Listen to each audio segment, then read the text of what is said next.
Infestation. This is your host, Tanky, and where last we left off,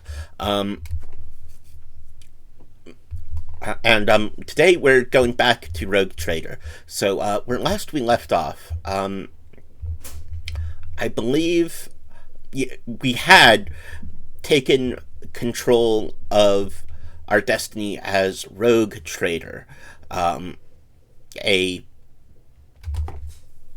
position where we basically get to take whatever we want and sell it at a profit in the name of Warhammer 40k's God Emperor.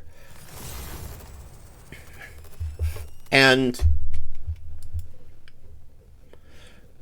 yeah, a lot of bad stuff happened to get us to that point.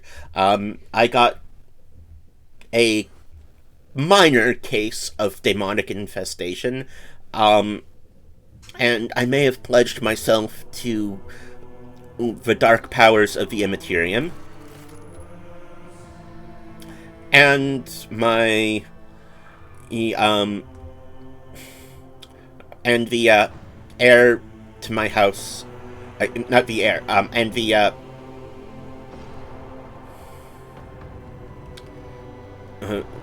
head of my dynasty has been murdered in an uprising, and my ship is very much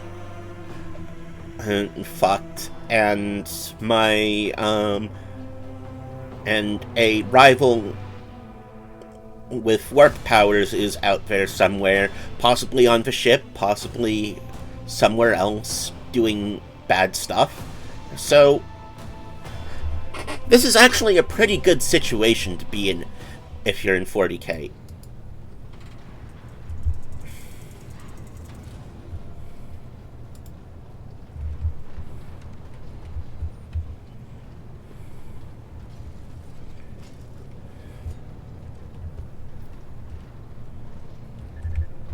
Okay, let's...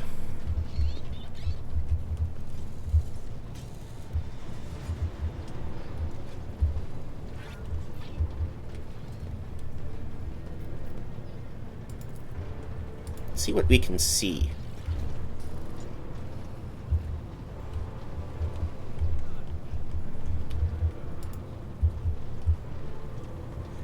Abelard. Lord Captain.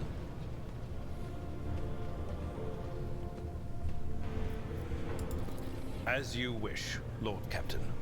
What would you like to know? Okay, what were you? I used to be an officer in the Navis Imperialis. No. There used to be is not quite right. It was not simply a job. It was my calling. And so he's drunk the Kool-Aid. I was proud to serve Lord Captain Theodora, but in my heart and mind, I'm still an officer of the Imperium. So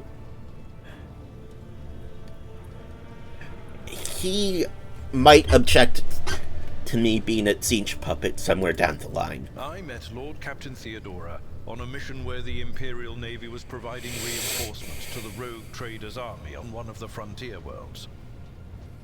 Our acquaintance was not easy. Working with people outside the Navy hierarchy has never been my strong suit. It was to my great surprise then, that after the mission's completion, I received a referral to leave my service in the Navy. That's mark of a good leader. Rogue Trader's personal capsule. It was a difficult choice for me.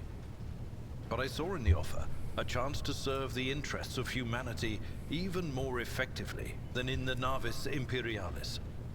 You do not need me to tell you just how remarkable a person Lord Captain Theodora was. I recognized her at once as a true leader and formidable creative force. One who had built a protectorate amidst the dangers and wildness of the expanse. You could say there was no one among the naval command who was willing to impede the wishes of the Rogue Trader.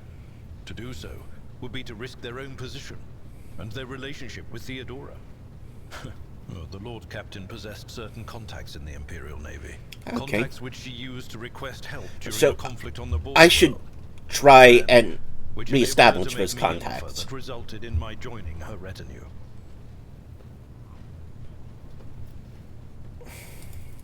The Navis Imperialis is an ancient institution with its own mandates and muster lists. On occasion, in the heat of an official briefing, or an informal discussion, I violated those rules, determined to press my point. It is challenging to choose the words to accurately express my opinion on a situation or the actions of others that do not sound overly scathing or confrontational. Many in command were inclined to view my manner of speaking as unbefitting a person of my rank. No, he doesn't sound like he was in love with her. But let's shoot and see if he bites. What? Lord Captain, any allegations of improper feelings or unsanctioned relations are utterly baseless and bordering on the insulting. Utterly baseless. Oh. I am a widower. I am a father of 4. And if my information is not outdated, a grandfather of 11. My family lives on Dargonus. None of my children express any eagerness or aptitude for serving aboard ship, and I would hardly have insisted that they follow in my footsteps. Of course. A noble aspiration, Lord Captain. I am ready to acquaint you with all the particulars that interest you.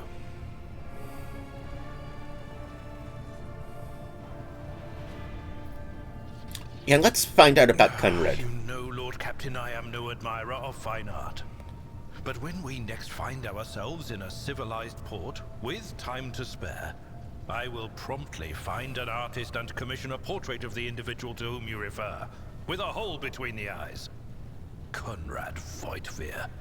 That he committed his treachery and escaped with his life was an unforgivable oversight. We both served Lord Captain Theodora for many years, and we never saw eye to eye. He was brash. He was never afraid of assuming responsibility, and he willingly took on difficult tasks. I am loath to admit it, but the Von Velatius Protectorate continues to reap the fruits of his labors to this day. His service always garnered my respect. But everything else about him made me want to wring the neck of that two-faced snake. Let's check his works and see which ones are compromised. If you are taking comfort in the thought that we will hear no more of Conrad, prepare to be disappointed. You thwarted his plans, his meticulously plotted and nurtured treachery. He is sure to attempt to strike at you, and he will use his contacts and knowledge of the Protectorate to do so. The only question, Lord Captain, is whether you will be able to anticipate his next steps. The only thing I know about him is that he's a snake and competent at being a snake. In the first instance, you should treat official representatives of the Imperium with respect. The Expanse may be on the fringes, but it still numbers among the territories of the Golden Throne. The arrival of the Lord Inquisitor has turned the Coronis Expanse into a less wild and uncontrolled region, to the regret of some individuals who had grown inured to the local lawlessness. Rogue traders such as yourself are also servants of the Imperium. They have been accorded special rights and powers. They wield immense authority within their territory, and they enjoy absolute respect in other parts of the Expanse. The most powerful of them are Kalagos Winterscale and Incendia Bastal Chorda. Tread carefully when dealing with either of them. Okay, so these are people I need to take out. If we are to speak of unclaimed territory, which is what Footfall is, among the scum that dwells on that handful of asteroids, there are 3 factions that wield considerable influence in the sector. The first is the Kazbala Commission, organized crime in its most primitive form. It holds sway over the Liege of Footfall, and has links to rogue trader Winterscale. The second faction is an offshoot of our shining ecclesiarchy, followers of St. Drusus. They are actively building their forces, and hold influence over rogue trader Chorda. And finally, the third faction, the Explorators, a wing of the Adeptus Mechanicus.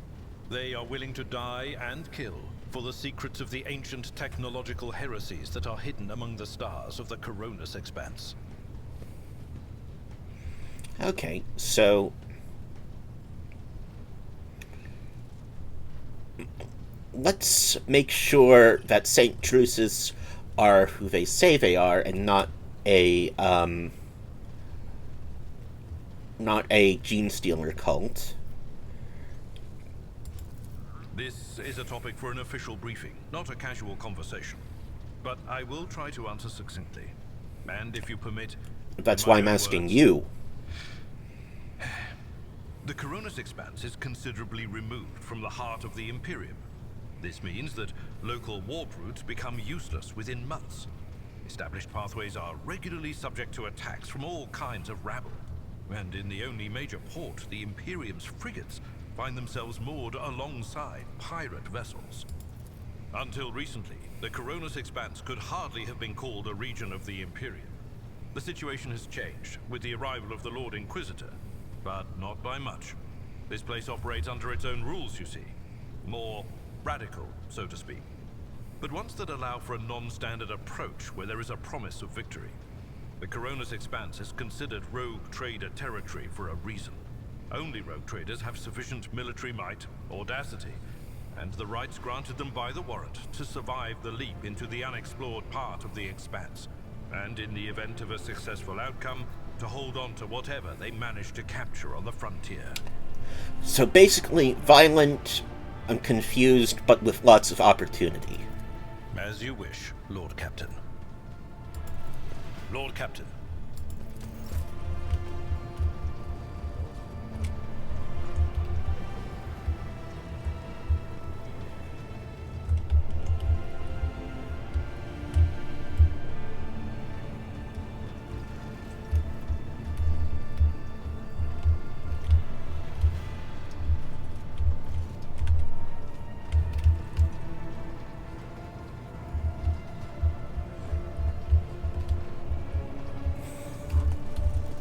Okay.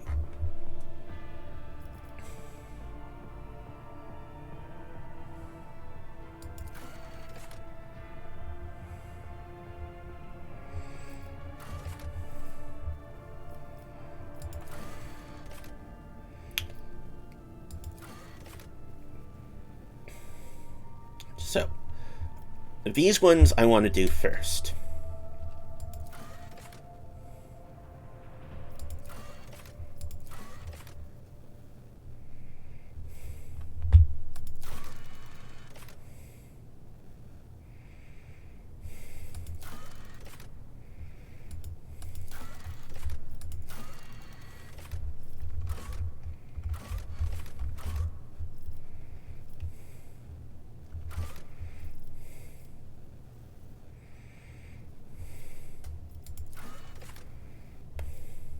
I want to find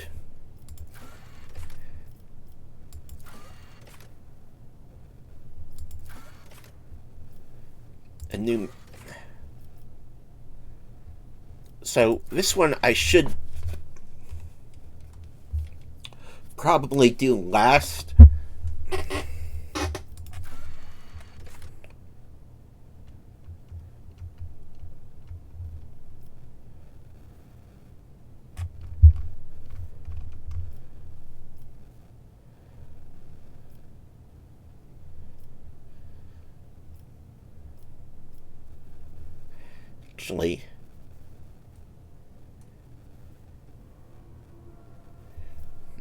Actually, so Navigator is on the Navis Nobilite station.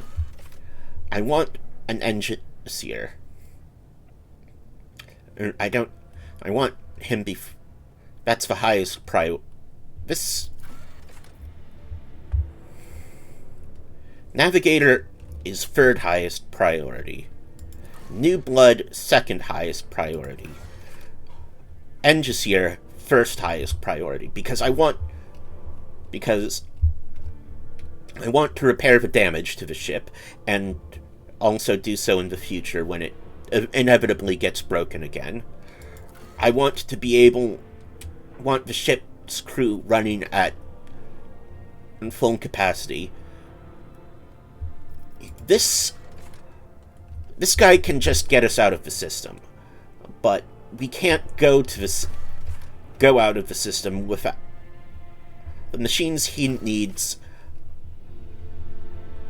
to do that stuff can't be operated without these two. But these guys,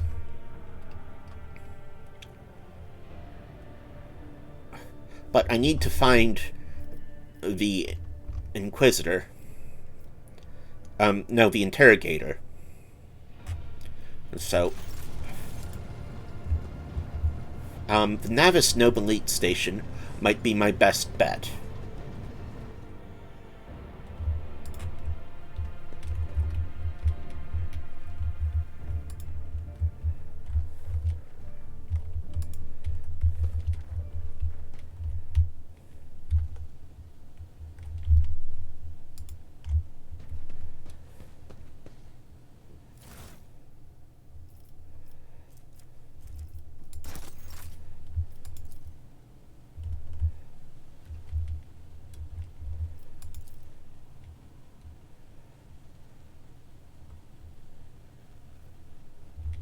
Okay.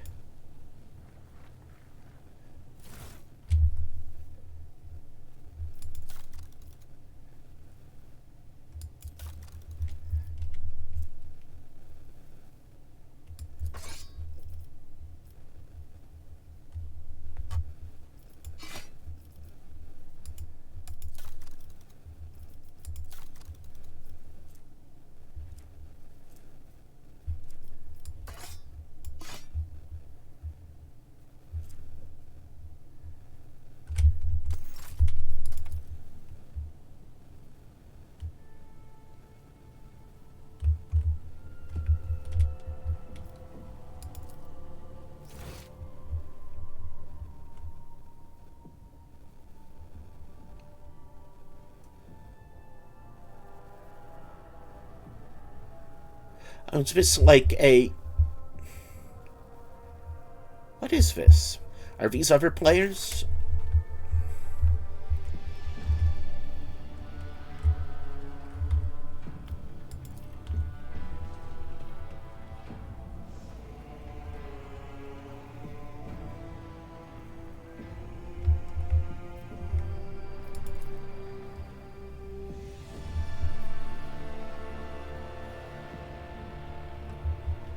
Okay, weapons. Liturgies of the Faithful to his word and name. The text below this solemn heading looks noticeably faded. It appears that the prayer book has been kept open on this page for a very long time. Fine sculpture made from strange metal seems to absorb any rays of light that fell upon it. Bizarre fragment hung on a trophy board. I think I saw this one already.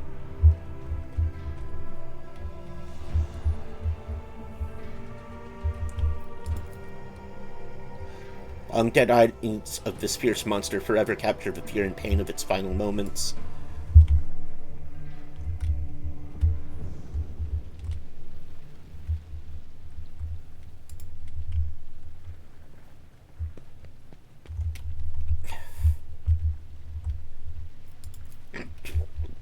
The water's calming murmurs and the warm steam feel inexplicably deceptive. A moment of weakness and rest promises nothing but danger.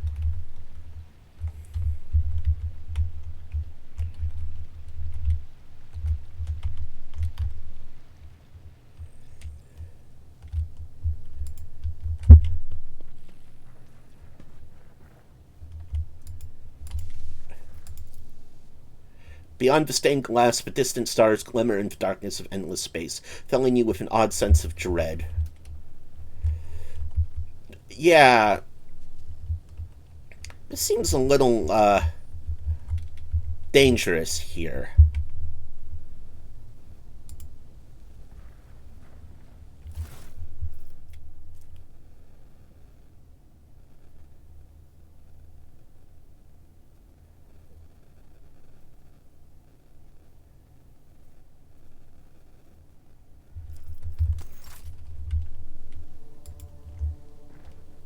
It's a report of some sort.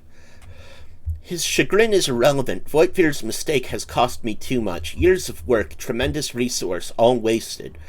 He has failed at what he was supposed to be irreproachable at, uncovering spies, and this one was a senior officer. I am not about to discard him. Conrad has served me for too long for his removal to go painlessly for the Protectorate. Besides, he is no fool. He could not have seriously expected to become the next in the von Valencius line when his skills and talents as Master of Whispers are so valuable. Let his disinheritance serve as a humiliating yet instructive lesson from which he may yet learn. Okay.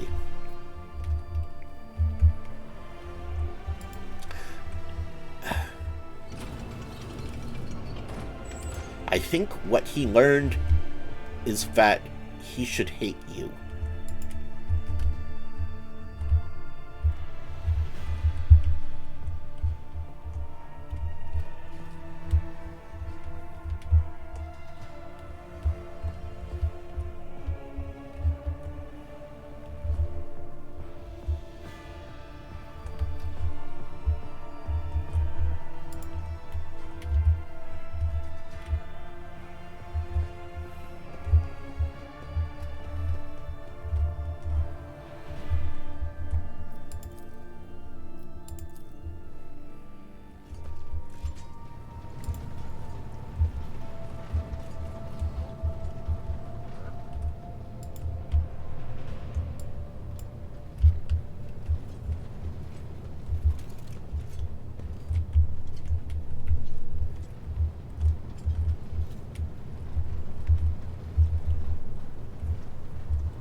Star systems.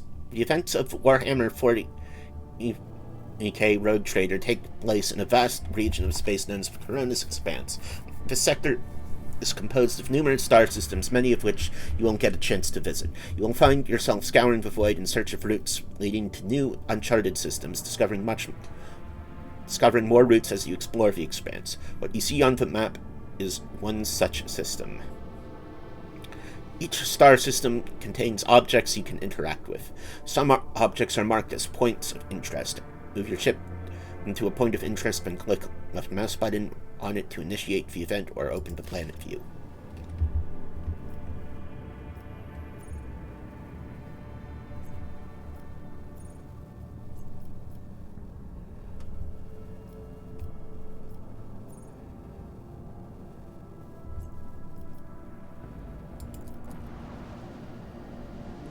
What are you?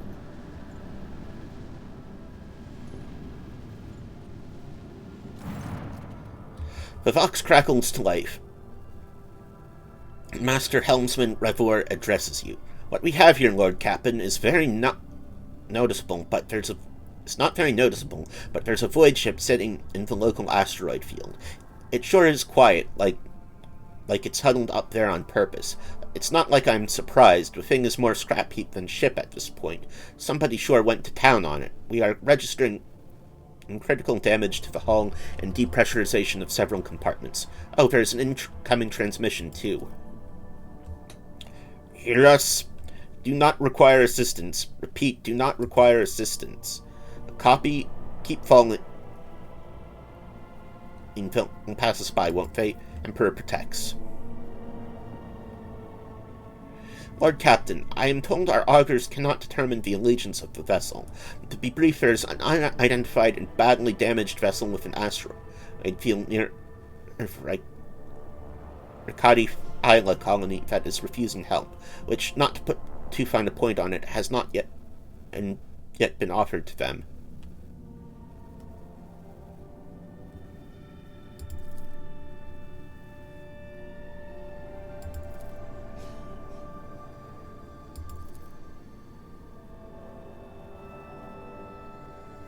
Okay, private merchant vessel.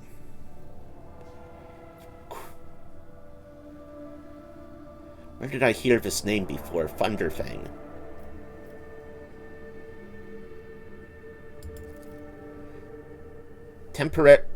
Telemetry shows multiple hull breaches, and several compartments are leaking air. The bridge has almost been completely obliterated. 2 of the engines are critically damaged, and somebody gave them a thrashing so solid they barely managed to limp away.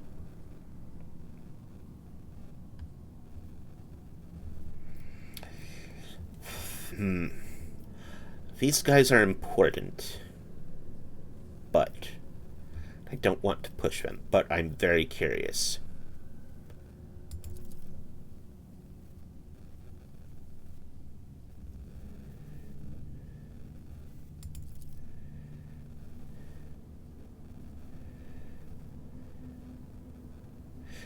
Okay.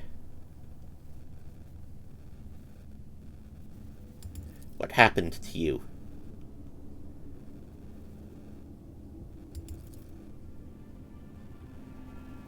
We were just flying, minding our own business, straight out of the blue and opened fire. Miracle we could get away. Emperor protected. And then more fire. Who, Void only knows. Roasted our tail, bombed, everything. Our folks are left without our help. We never got to them.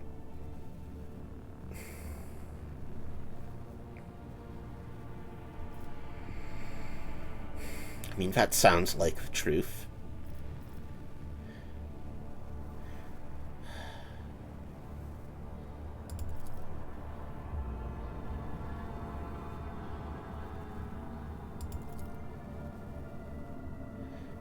We are fellow of the Void. We did not come here to loot on a different business, to help our own out of jail. Do not hurt, please. We already had our chronos cleaned. How about striking a deal? Our full of, I mean, goods.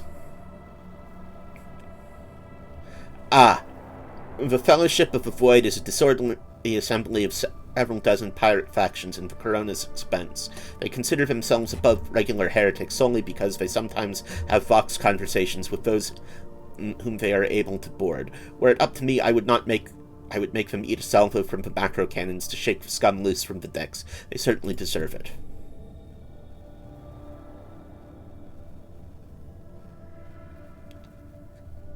High factotum. I would wait on destroying the vessel if I were you. Although the moral aspects of their livelihood do cause some awkward questions, the Fellowship of the Void remains a major supplier of goods to the local market. Perhaps you will find dealing with them acceptable, especially in a situation where performing a warp jump is impossible. Could this be where we get our Engisir?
Lord Captain, reporting. The heralds of Navis Nobili continue to maintain rock silence.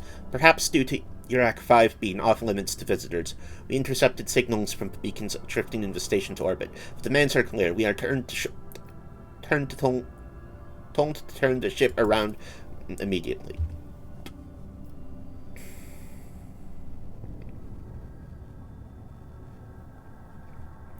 We have also detected an accumulation of space debris near the station's docks. Presumably, it is remains of interplanetary shuttles. Perhaps the esteemed Navis Oblate requires aid, and therefore cannot respond to our Vox transmissions. Okay, let's scan. The officers from the Augur crew performed the full scan of the station, but the information is imprecise. They note distortions of unclear genesis. Oh, Sinchian bullshit, huh?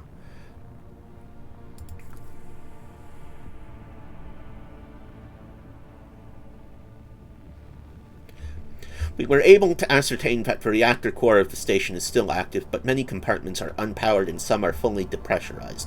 The signs of biological activity are largely present in the central module, which means the station has not been abandoned. So the question remains, why are the esteemed Navigator's heralds ignoring us? I am sorry, Lord Captain. The station does not reply even after an official greeting by a rogue trader, and the declaration of your intent to negotiate in person. Okay, let's dock. Affirmative, Lord Captain. We do not know what is happening at the station, so you will have to look for the esteemed Navigator's blind. Dock safely, and may the God Emperor light your path.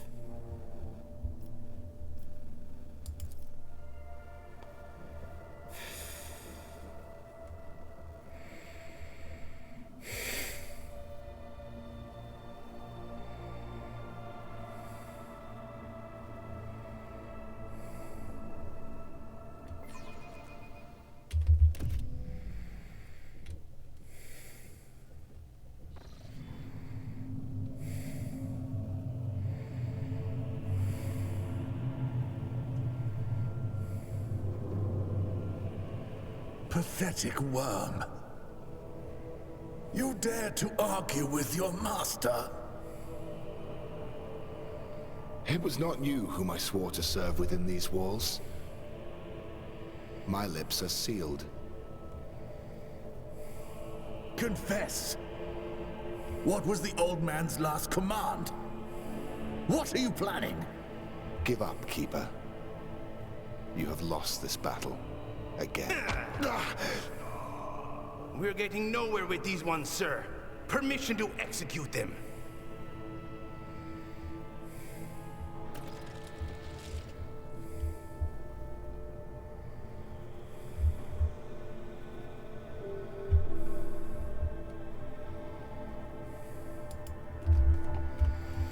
Oh, did I break that cutscene somehow?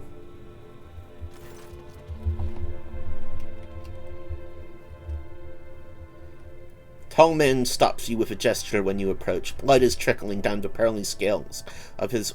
Oh, scales of his weary face, and not just his own blood. Two jet black, unblinking eyes are watching your every move. The third one, the mark of a navigator's fate, is menacingly pulsing behind the lower lid in the middle of his forehead. Step back, or I will unleash all the horrors of the Sea of Souls upon you. Emperor, be my witness.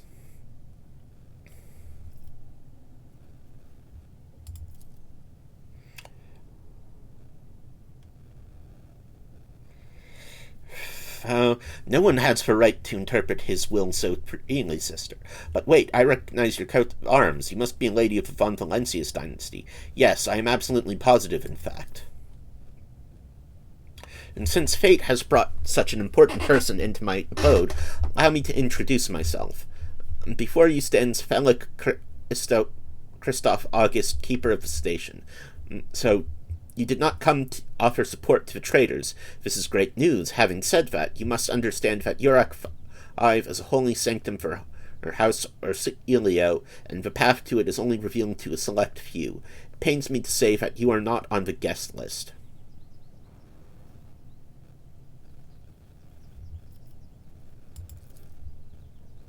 The Lord Inquisitor's interrogator, I think I would know if such an important individual decided to pay us a visit.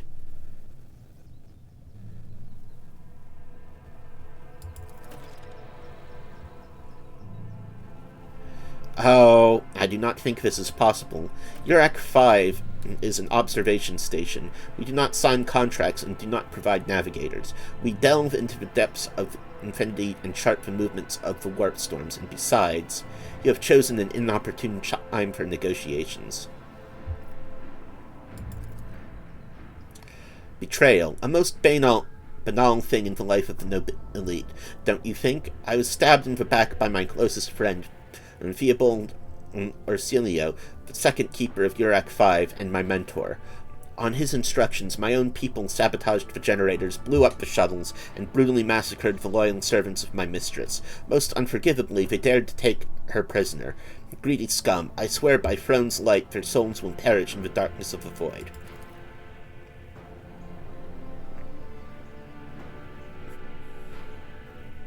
The madmen have captured Lady Cassia and are now torturing her upstairs while we are idly chatting down here. Help me rescue her or be gone, but waste no more of my precious time.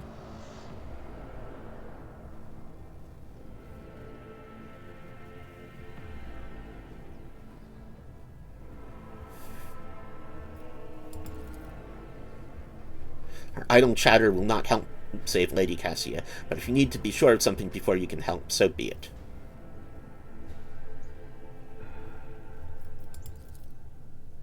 Already said, Urak 5 is sacrosanct. It is the holy dominion of the Navis nobility, and it is forbidden for commoners from the world below. We had hoped to solve the crisis on our own, but when the situation spiraled out of control, we could not establish contact because of the traitors had disabled our equipment.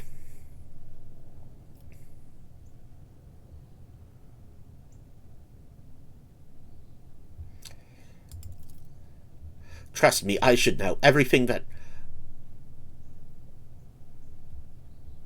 happened too quickly. There were dozens of reports of accidents, victims, and failing systems, but the only precious thing aboard this station is Lady Cassia's life. Everything else is futile and can be easily replenished. Regretfully, I'm not allowed to discuss my mistress with her retinue or the outsiders. She will tell you about herself personally if she will tell you about herself personally if she feels like it. That is, assuming she survives, yada yada yada. Okay, what makes you think she's alive? You may not believe me, but Lady Cassia is capable of incredible things. Not even the traitor Theobald can easily harness her power.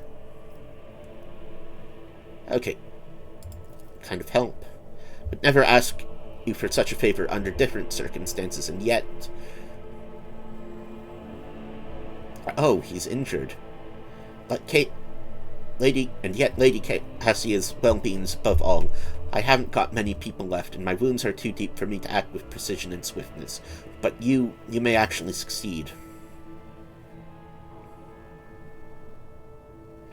In order to ascend the mistress's chamber, you will need to remake a holy relic sanctified with the blood of Lady Orsilio herself. This is the control rod of the elevator machine spirit. I have one part and the other was lost during the mutiny, but even this relic will be of no use unless the elevator mechanism is powered. I have a phylactery containing the mistress's blood. It needs to be taken to the laboratory, which is located behind one of the reliquary doors.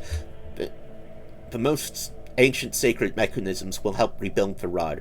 The tech priests carelessly performed the rites of appeasement so that the machine and spirit would serve the house in time of its need. Ceaselessly, not carelessly. The fateful hour is now upon us. Station's main cogitator is situated in the guard room. Just enter the correct command sequence and the sacred mechanism will do the rest.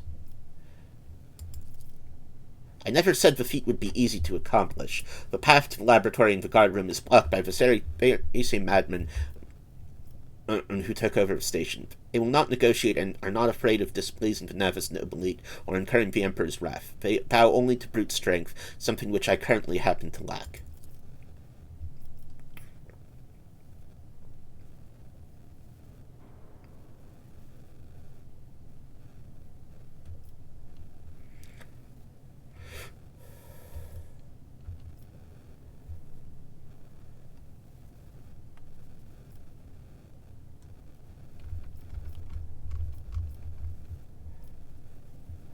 Should I try and get something up front from him?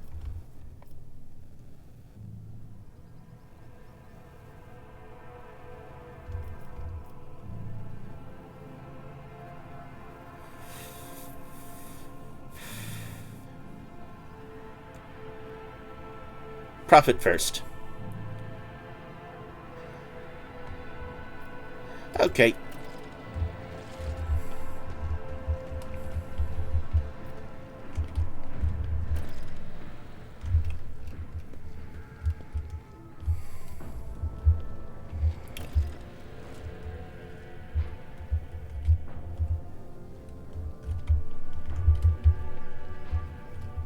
I'll lay claim to the stars.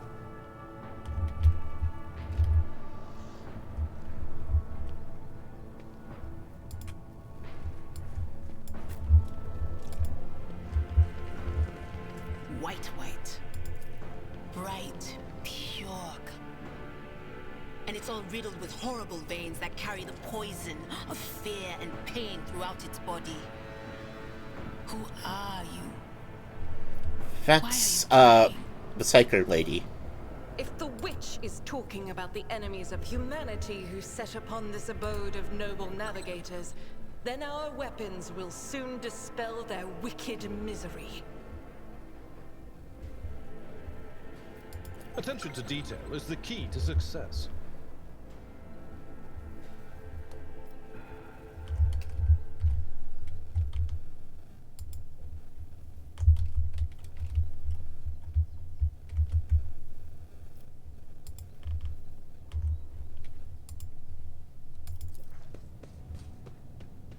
We are the spearhead of the Imperium.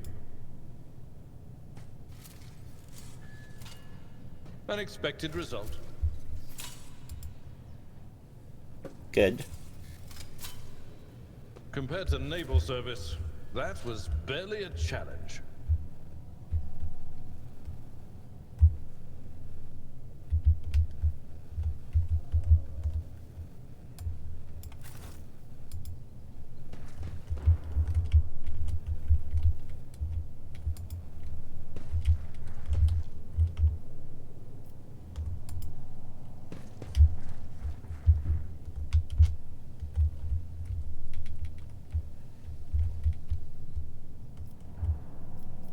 Should I divine our next step? Sins hidden in the heart turn. How may I serve the dynasty? They say a little bit of humility never hurt anyone. I help others better themselves by wholeheartedly humiliating them at every step. I rise to the occasion. Oh, mass suicide here.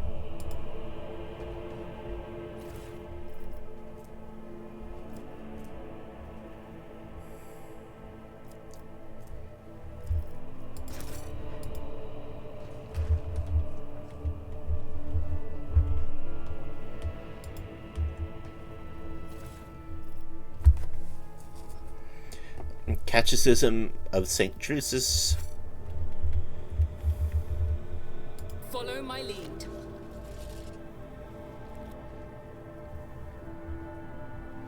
Stand firm, we must not let the miscreants defile House Orsilio. Fire at will for House Orsilio. Take the knee and bow before me. You dare cross the faithful!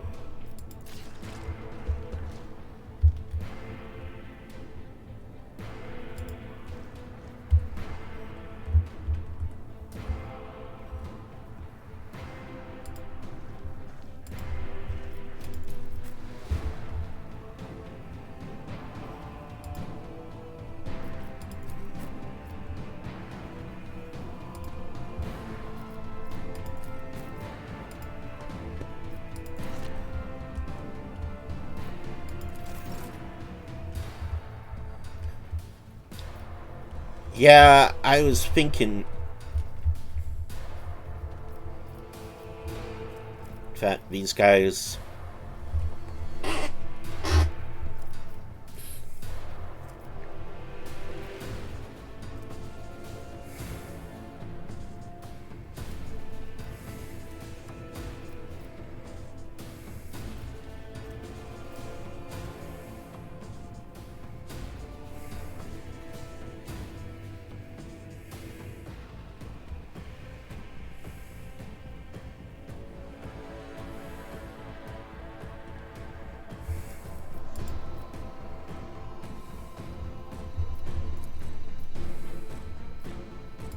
Faith without deeds is worthless.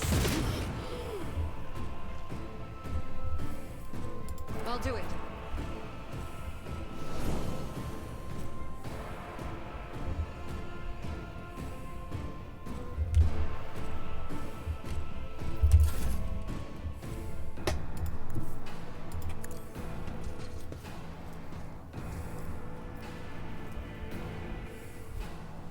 Victory is imminent.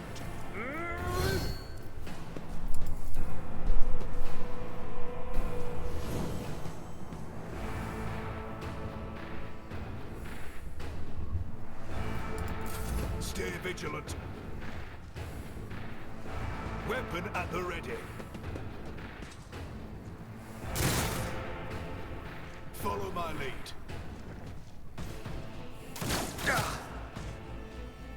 Break their morale!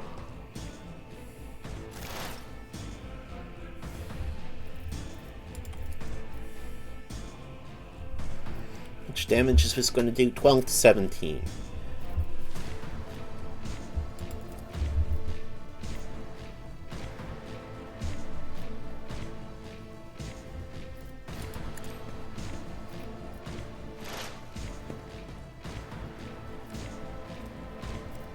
Already done.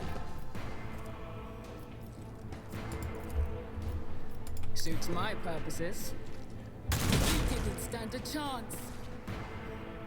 Okay, he's dead.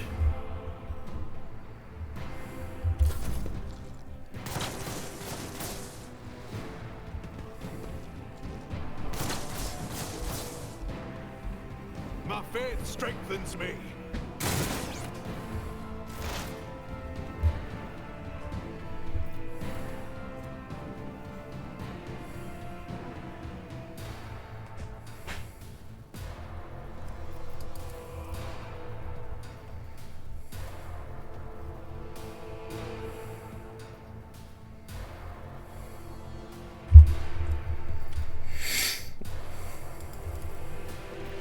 On it.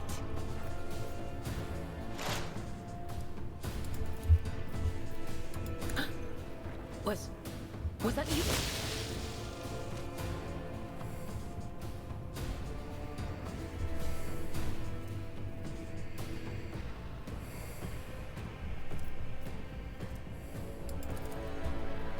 Anything else?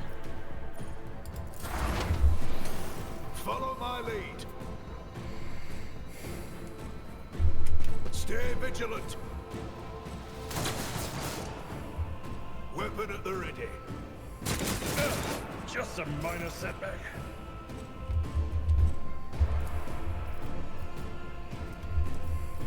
As the Emperor commands, I act.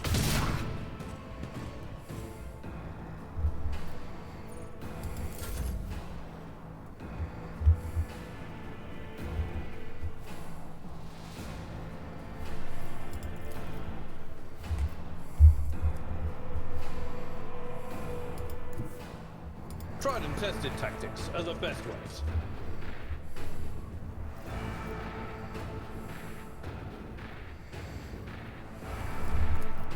I will do my reduce to dust. Haha.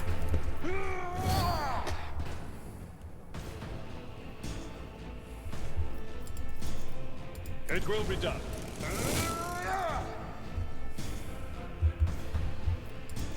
Follow my lead. Break their morale. Oh! That was your own dude, idiot.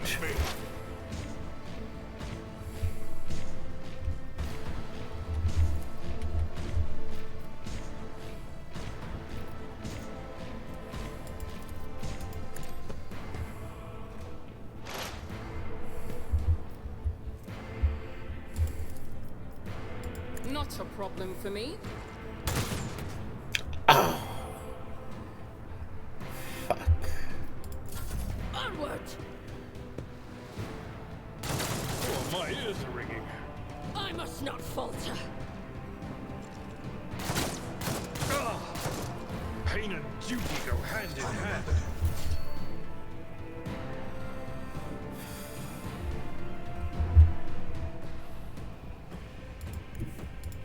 They who discern the future own the battlefield. Will do. Since you're out of cover, I want you to not die.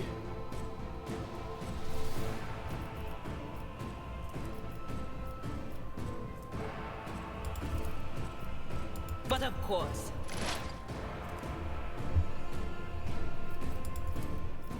On it.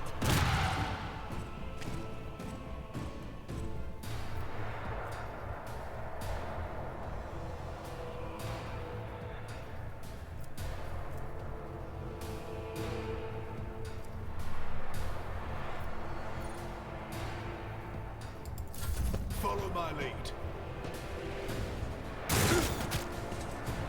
Stay vigilant.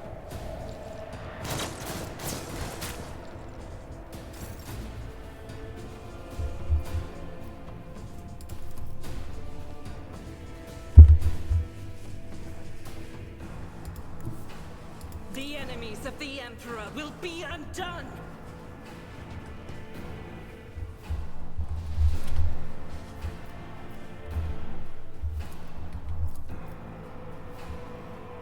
Doubt is for the weak. Eradicated. Oh, oops, sorry about that, Abelard.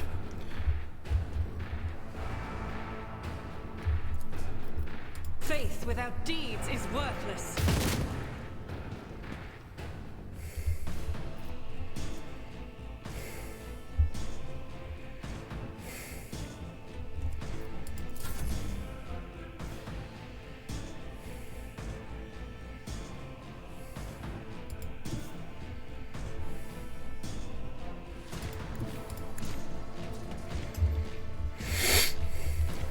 Indeed. Fuck.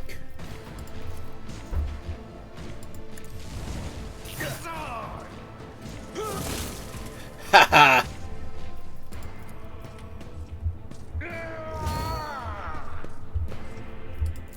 Weapon at the ready. Follow my lead. Follow my lead.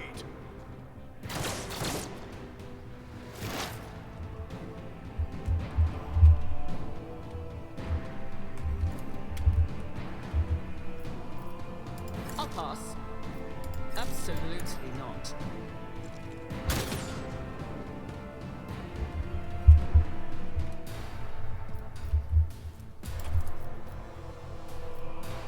Suits my purposes.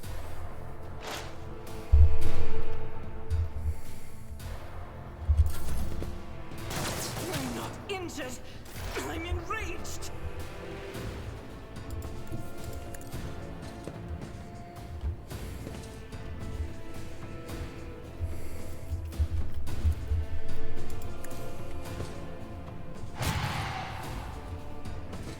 Nice.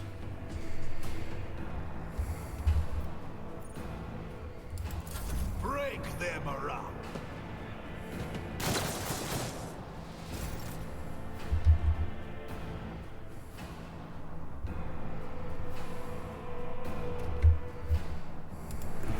Rejoice in battle!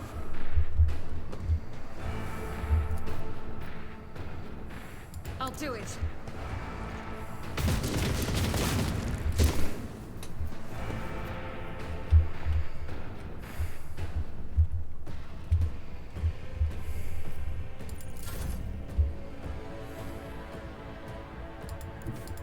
I've seen worse battles than this in my time. At your beck and call. Nice.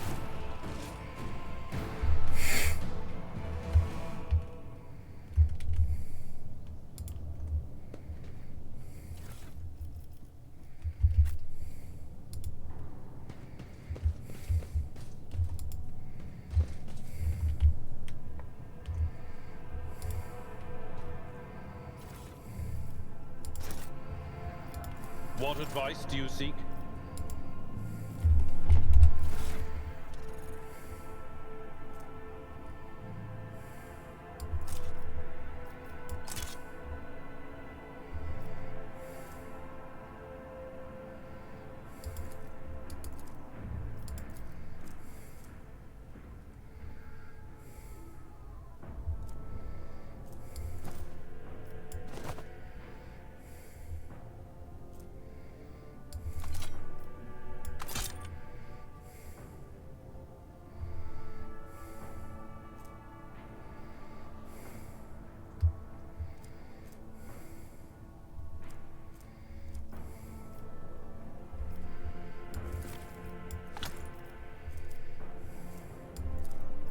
I'm not interested.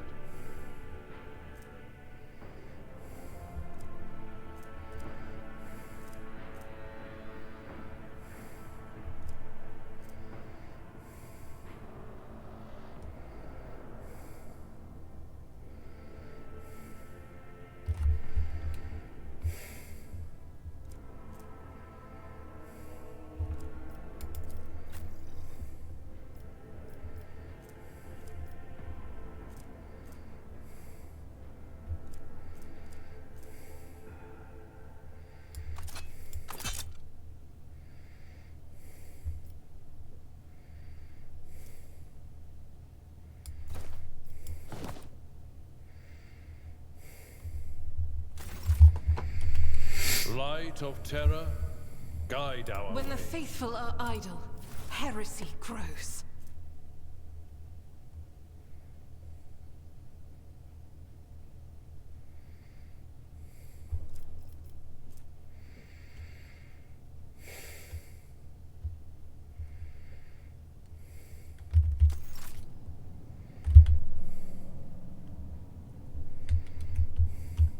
Look no further.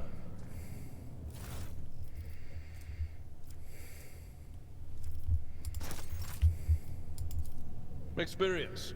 Nothing matters more. Statue by the famous Calixan sculptor and chronicler Zacharias Vernon the Magnificent, the 23rd year of this millennium. Original. Something ominous lurks ahead.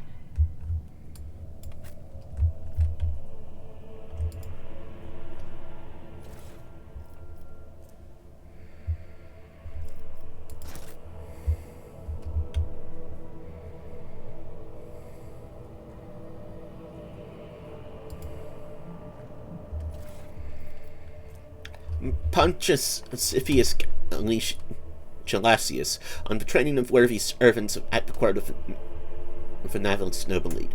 A good major domo attempts to nurture only the finest flowers in the garden that is their master's life. Therefore, new seeds for the garden must be weeded out with the utmost care, so the garden's trees may yield the sweetest fruit. The lessons below will help you separate the precious seeds from the vile thorns to cultivate the perfect garden for any lady navigator. Lesson 1. A faithful servant must always make sure their mistress's rooms and garments are clean. Lesson 2. A faithful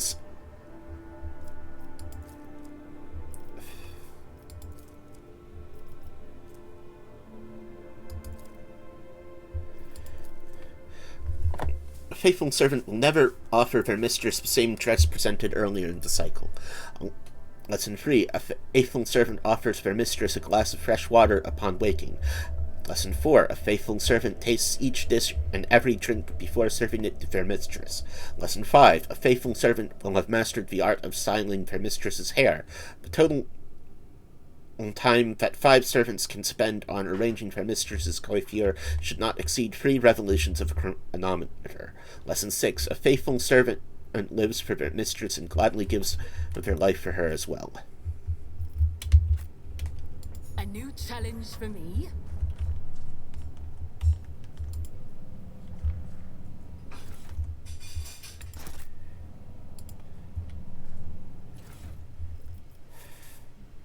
Intercepted security conversations between officers. Tremendous honor. Yes, but this promotion will transfer to the entire squad to the child's personal guard. By the God Emperor. Well, you are a strapping lad. You will probably make it for a cycle or 3. It has worn down better men than me. What even is the point of if your brains turn into mush? I may rip out my eyes like Amos did. At best, I'll go bonkers like that little shit stain that kept stealing our low. Oh, what happened to that one? Threw himself out of a depressurized chamber because some voices told him to. Calm down, Keeper Felek said the squad will not have to serve the child for long. He even gave us a little leeway, unlike the fish-eyed. Be quiet, he might hear you. Well, you know what I mean. He almost busted our heads because someone forgot to check the catering unit. We haven't let in a single outsider in We haven't let in a single outsider in over 10 years, but Keeper Theobald keeps finding things to fret over. Imagine the shrieking if he finds out that Keeper Felix didn't make us inspect the hangar after Lord Winterscale's most recent visit. Throne forbid. I try to steer clear of the squabbles among the Highboard. Some of Keeper Felix's orders make little sense, like the last time he commanded that we cut off communication with Reichad Minoris for a while. Why would he do that? It looks like he grew tired of Winterscale Scion's visits. Well, it's always a pleasure to aid Keeper Felix. That's right. If the Highborn ever grow tired of each other, let them deal with it. Oh, this is interesting. I won't tolerate weakness.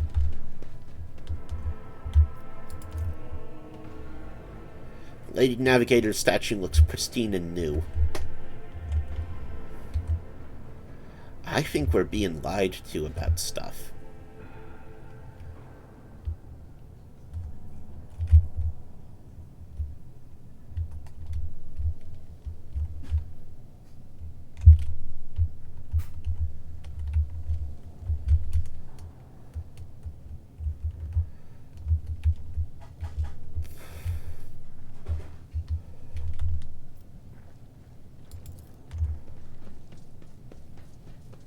An expected result. The premonition runs true.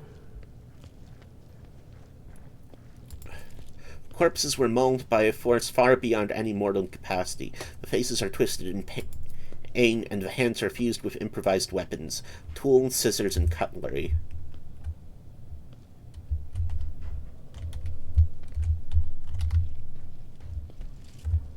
Never doubt me.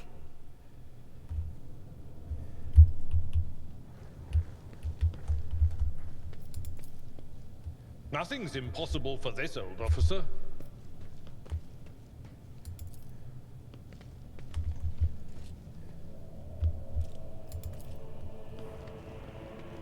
Duty prevails.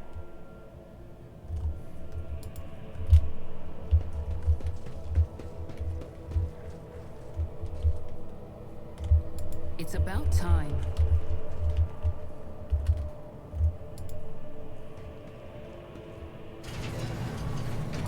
Cast your eye there. Your seneschal is always there for you. I'm restless.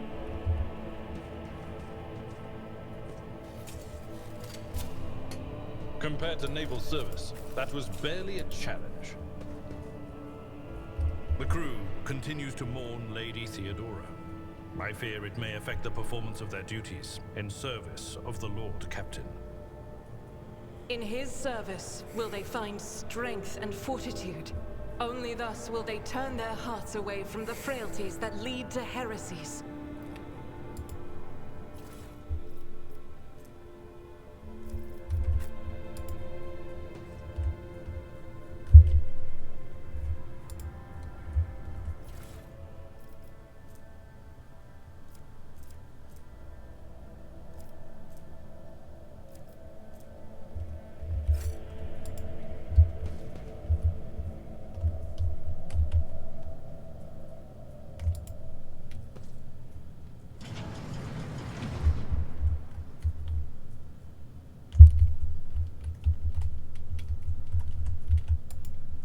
This ocular implant was a worthwhile investment.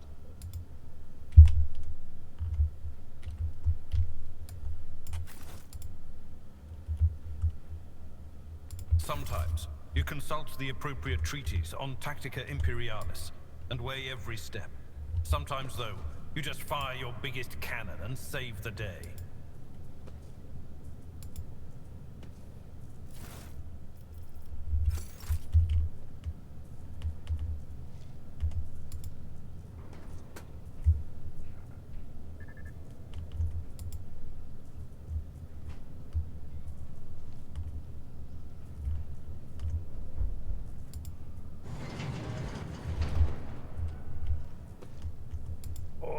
This master-crafted patellar augment is not fit for a servitor.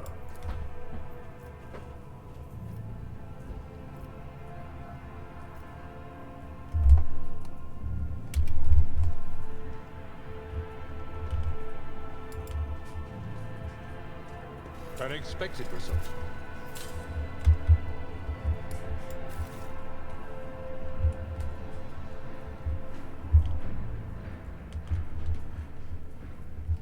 Looks like there's something that way.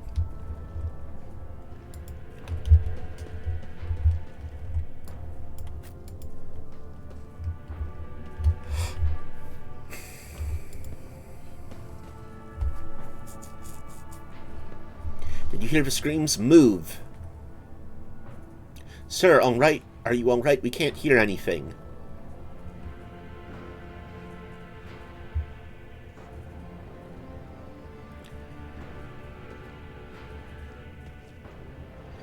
Now I see. You are in league with them. Is this an insurrection? Yes, indeed.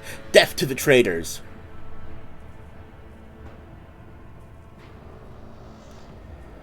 Okay. Sir, what are you doing? Get a hold of yourself, sir.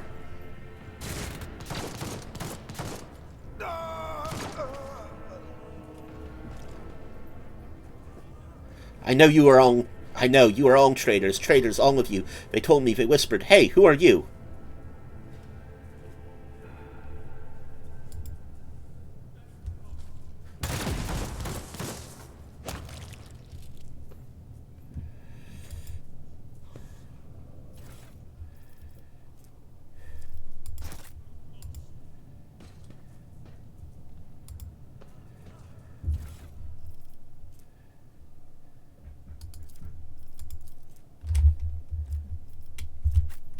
I'll lay claim to the stars.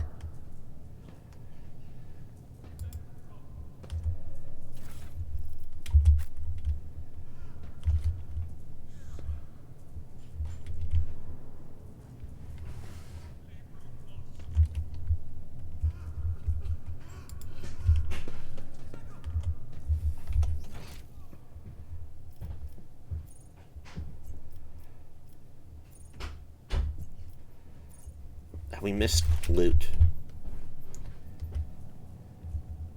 Victory awaits.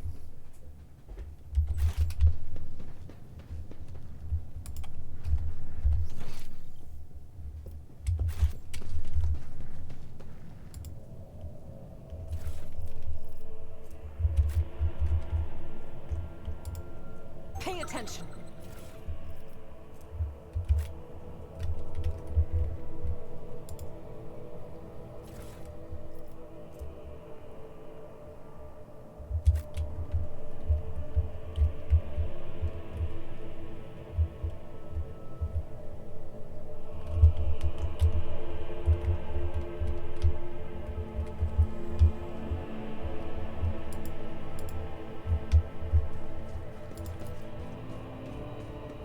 Experience? Nothing matters more.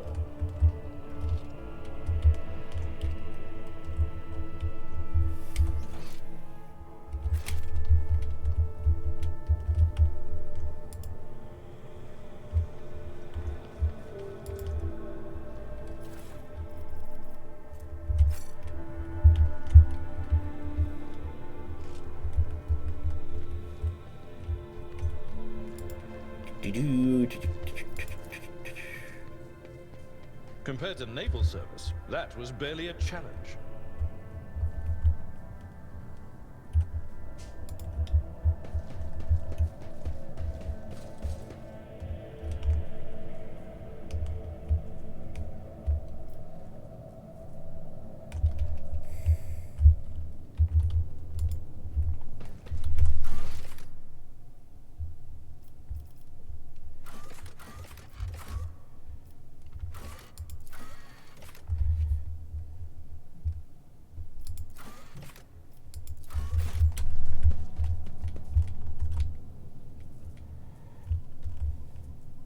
Follow my lead.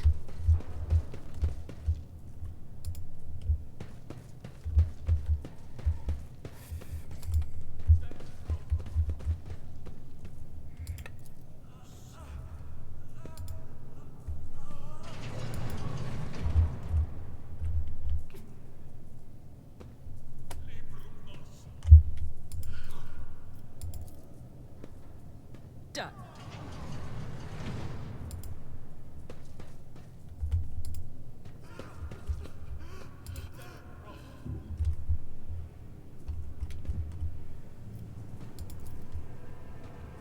I did fine.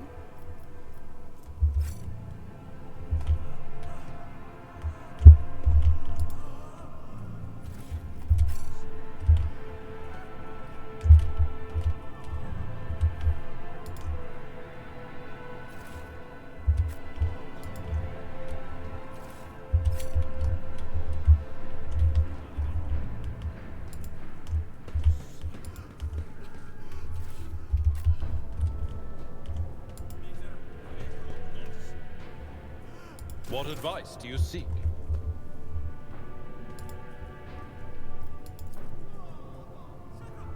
For some reason, the archenemy's twisted influence has found its way into his station.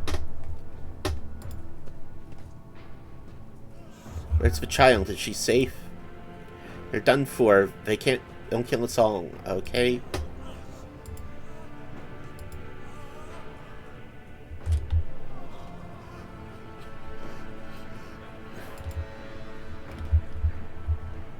If such is the Emperor's will.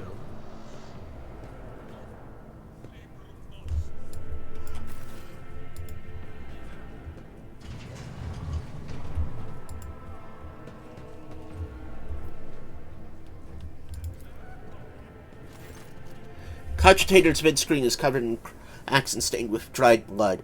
The buttons, switches, and levers were ripped out of the control panel with exceptional cruelty and scattered around the sacred mechanism, but now sparks and hate and agony still refuse and perish.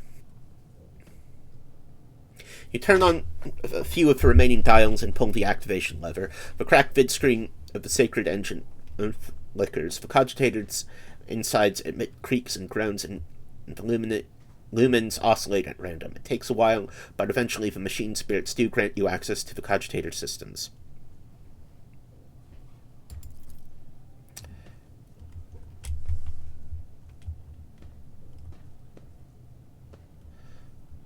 So Alec and Theobald are still alive. I think they're the people fighting. Child, location, upper chambers, biometric parameters, rapid heartbeat, elevated body temperature, stress levels exceeds the permissible limit, status, unknown error, attention, calming procedures advised, attention, upper chambers inaccessible, error, the control rod is not present. If the rod has been misplaced, immediately you contact the station keeper or the Navis Laboratorium custodian.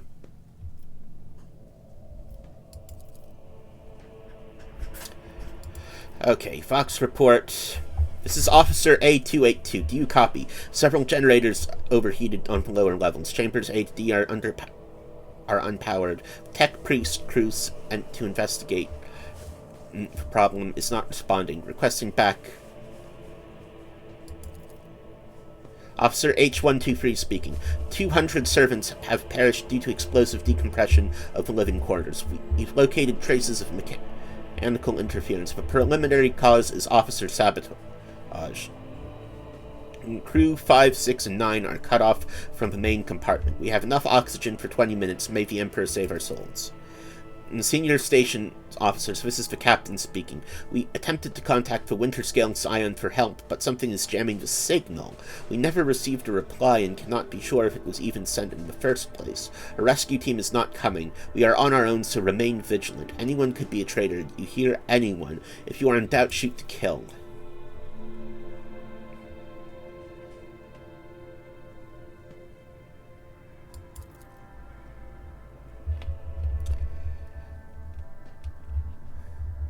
Report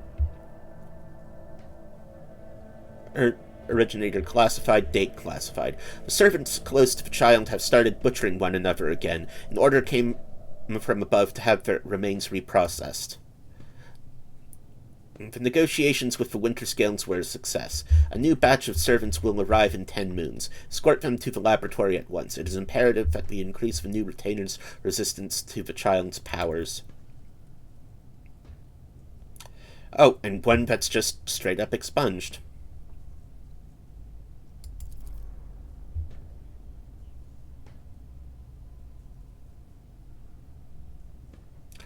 Log is almost completely corrupted, but you manage to recover the latest entry. Identity confirmed. Regent Aranto Orsilio. Date of visit classified. Reason for visit classified. Date of departure classified.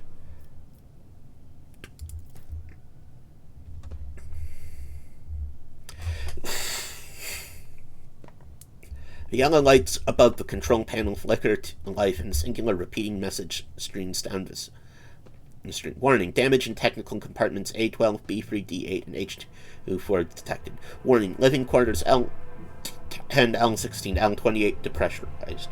Warning, unable to access the station's docking system. Warning, energy regulation system unknown error. Station will transfer emergency power. Immediate evacuation of the facility is advised. Warning.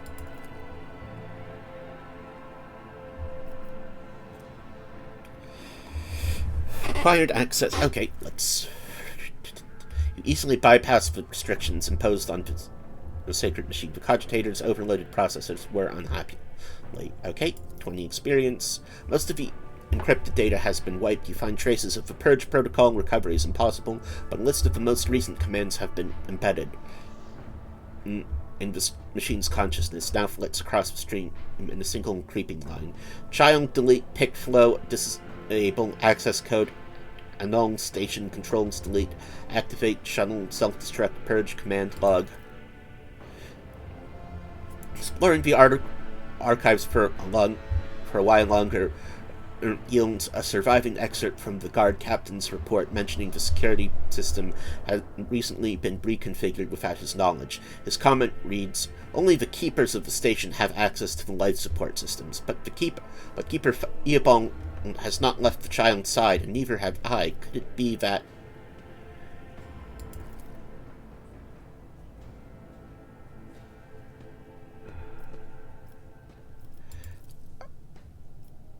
Okay, so which...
Okay, so it's Phallic I'm talking to.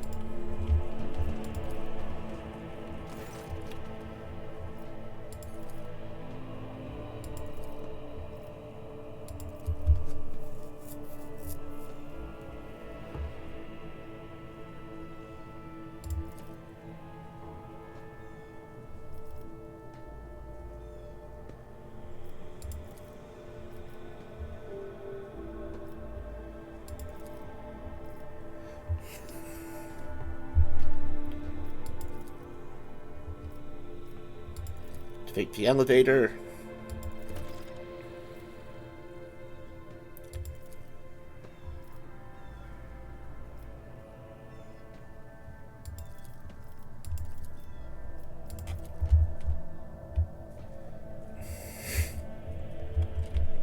So is Phallic the traitor? I think he's the traitor.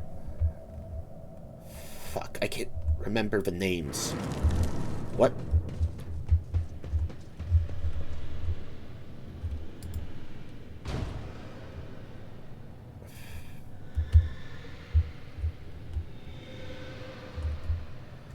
Okay, I do have to open all the doors.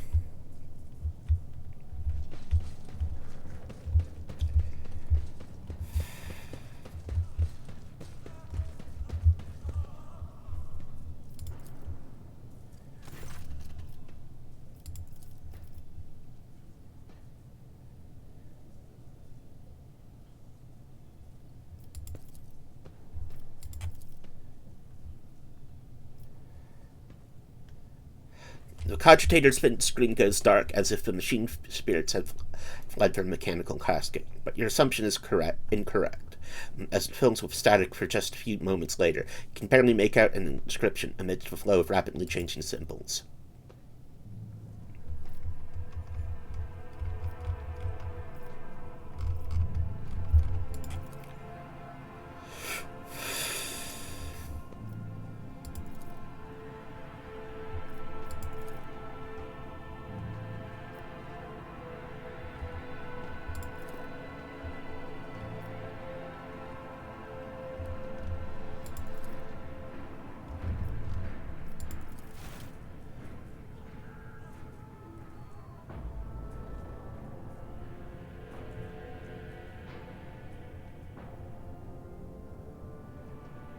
Okay.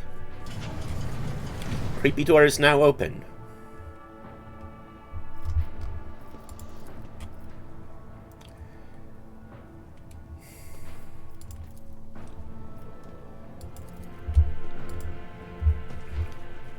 Okay, the reason...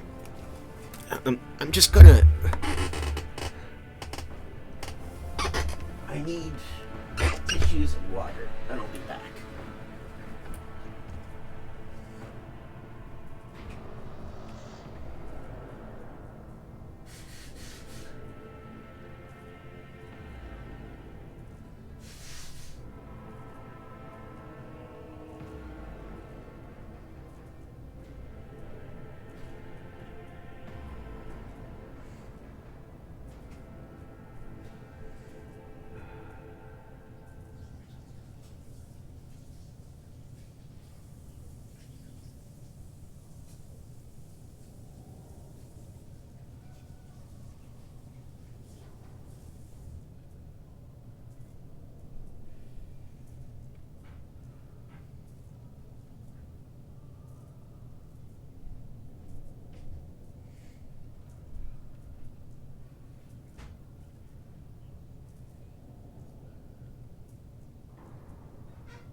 Okay, I'm back. But anyway, so the reason I'm not contacting the planet below, there's two reasons. First, I don't think they're going to help. Second, I'm playing as Emilia. She's going to want to complete the contract herself and not have to subcontract out to other people.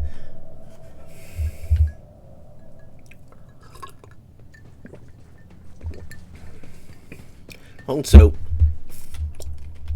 the planet below has also gone dark, I think.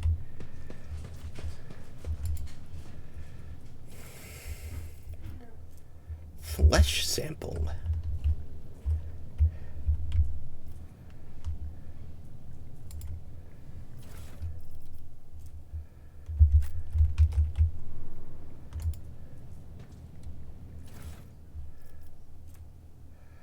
Biogel, black water, unidentified acid,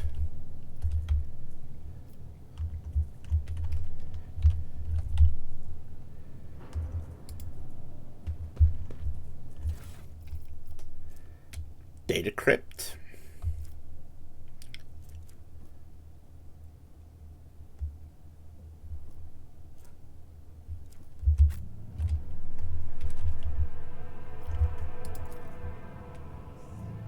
caustic sentence of reagents sears your nostrils and broken glass crunches underfoot. Somebody wanted to destroy the laboratory or find something. I better myself through my service. None shall stand in my way.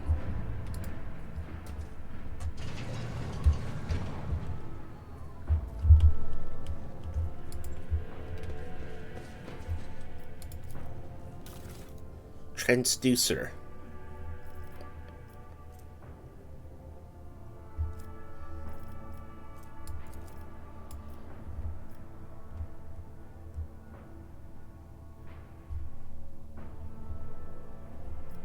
Something of interest.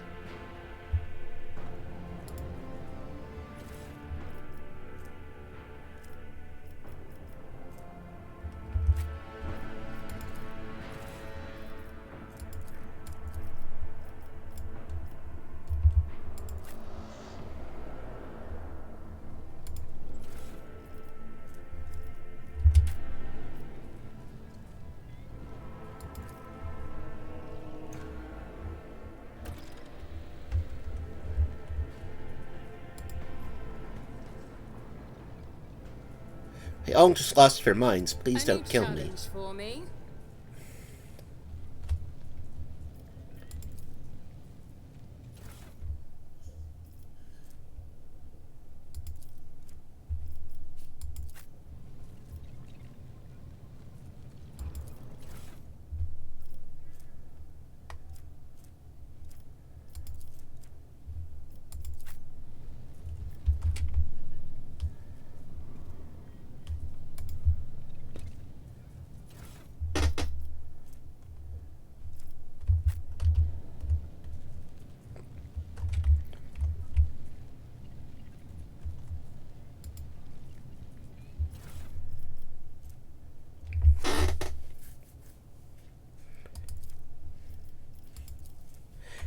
Experimental section. The child's influence on the psycho-emotional states of various representatives of the Imperium. Access level, I assume, very classified.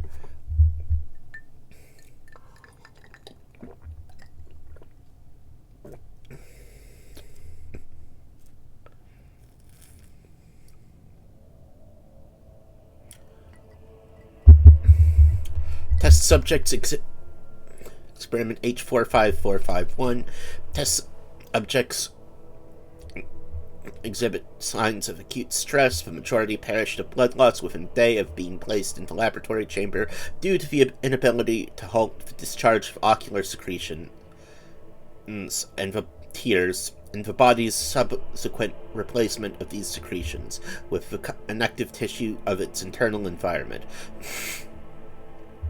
The individuals with the greatest resistance to the sacred child's resonance died several chronoturns later. Extensive wounds in the abdomen, presumably inflicted by a jagged piece of metal. Death was caused by strangulation with the subject's own intestines. The subject's final shouts exhibited concerns over the abominable tentacles and void worms, hallucinations prescribed to their own internal organs.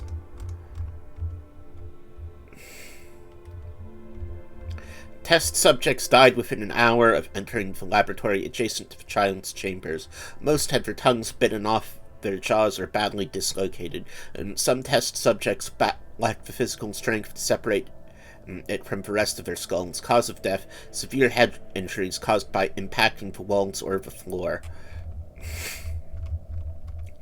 Subgroup: a paralyzed patient who lost the ability to speak due to shock caused by manufacturer accident. Male. The test subject noted a tingling sensation in deteriorated tissue. During Regent Aranto Orselo's visit, oh, that's why he was here, to the child, the test subject smiled and started humming, most likely trying to carry some plebeian tune, and then attempted to address the servant who brought him food. A lengthy conversation was prohibitive due to the servant's lack of a tongue. The subgroup: a defective offspring of Lord P. Orsilio, pronounced unfit for studying the high art of navigation, and owing to the mutation tissues required for installation of the obligatory augmentations that merge. Oh, he did this to his son?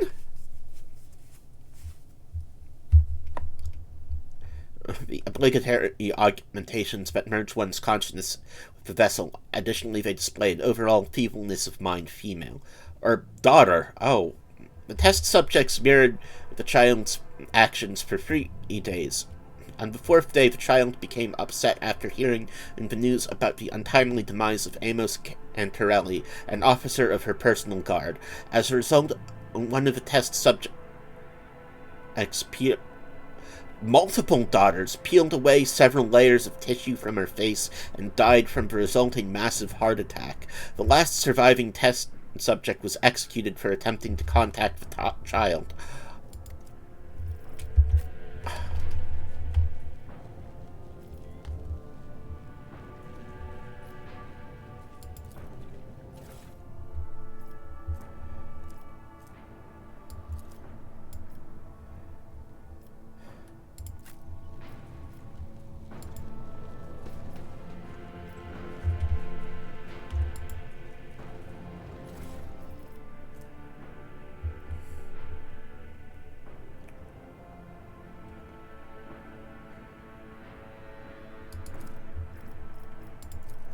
More and more servants are being influenced by the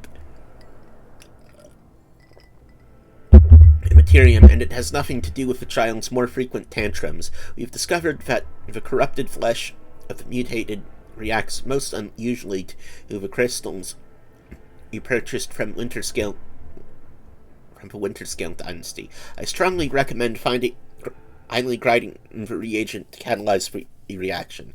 Do not use acid under any circumstances. Trust me, you won't not like having to tend to the burns for the next dozen turns in a row. This thing calls for something more basic. Oh, and this one more thing. The tech priests blessed the data encrypt H41 OK for the calculated number of chrono turns, which means it is no longer necessary to stand near the device while waiting for a reaction to start. Okay, so H41, okay.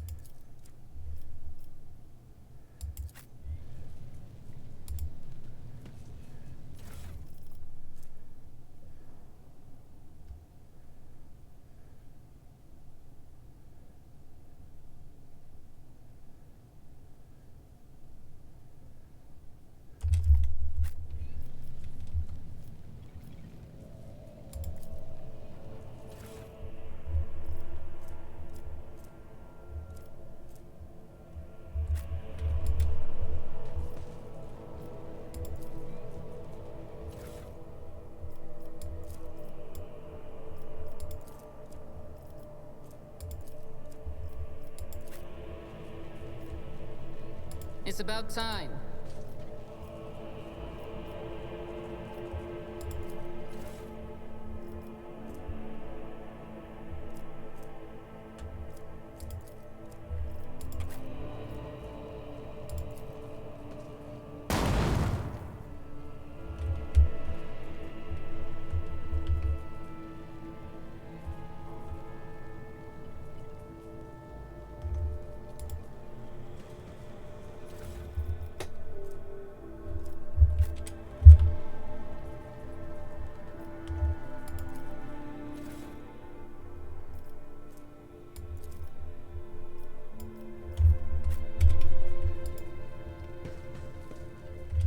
think I broke it.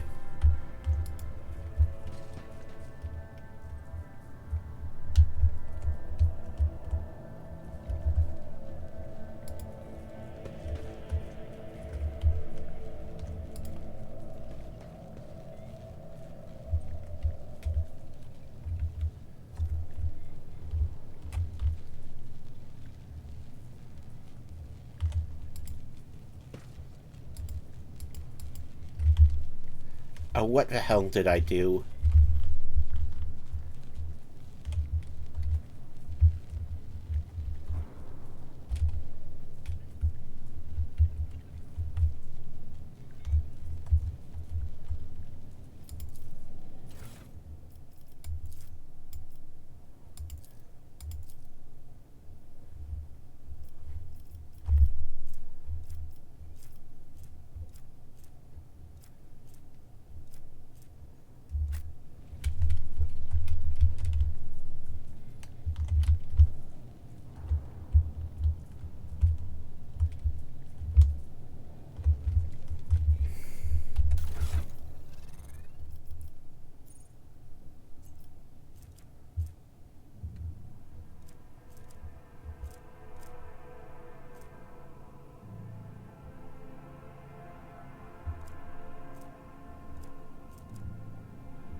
I won't tolerate weakness.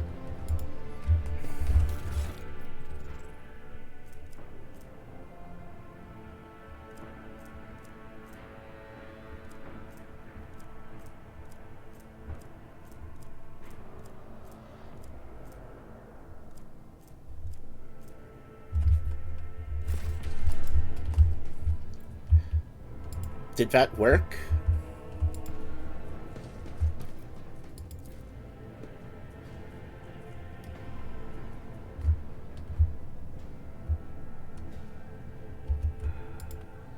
Claim to the stars.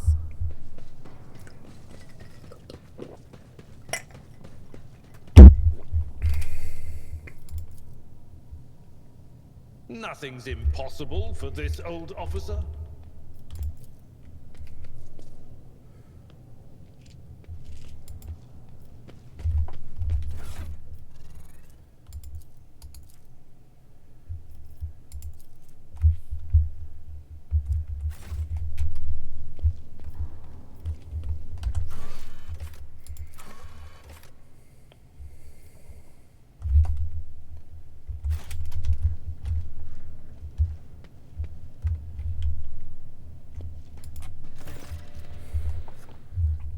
You dealt with the threat and powered the elevator? Well done. I trust you brought the activation rod as well. Remember, every second of hesitation... The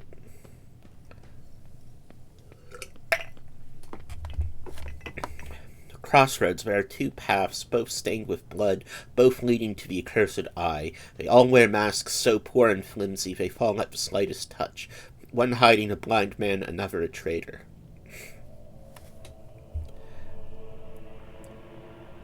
What paths? I cannot say.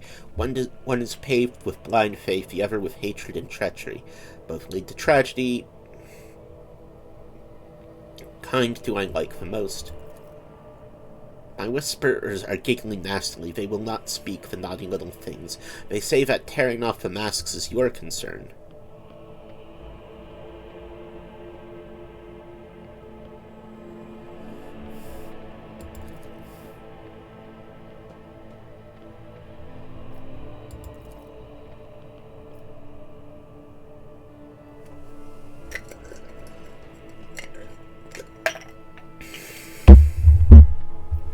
gonna use the key.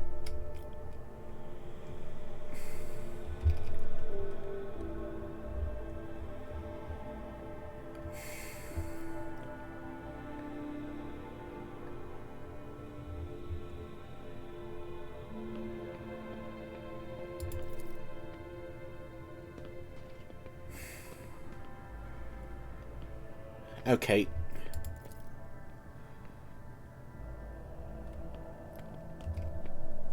Child... That's Lady Cassia? Oh.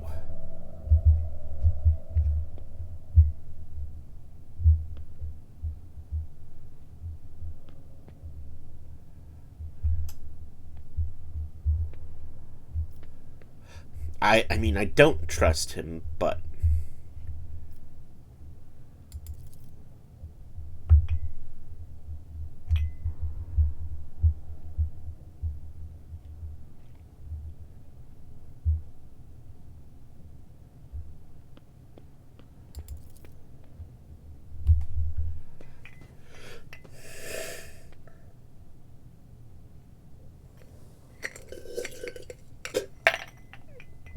Okay, so...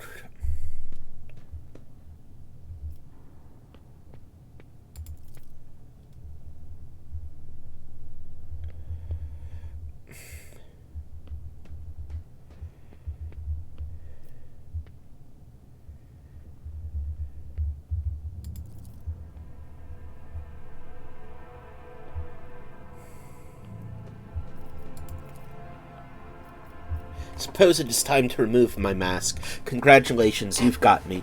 But did you really expect me to be sincere this entire time? To welcome you with open arms? And I have Tisiphone and her monster, the accursed child, who has tormented the navigators of House Orsilio for years? Don't make me laugh. You arrived to help her completely destroy our house. I cannot let that happen. I know nothing of Tisiphone. You do not? In that case, accept my sincere apology for the deception and my earlier behavior. I had no intention of making an enemy of House Valancius as heir, nor of destroying the station that served my home. It left me no choice. You cannot imagine what monster lurks in the upper chambers. An evil, a plague, a pestilence on our bloodline that seeks to destroy House Orsilio from within.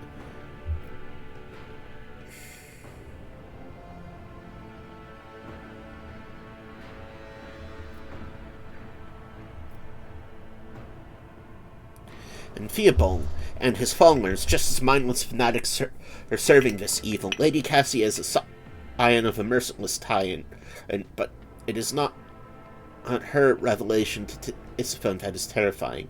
She is a monster whose powers drive servants insane in mere turns, a cursed child who can kill a navigator from the Orsilio bloodline with just a look. I alone managed to get close enough to her over the years. She lowered her guard and trusted me, and at long last I rid my house of the curse. This is the truth.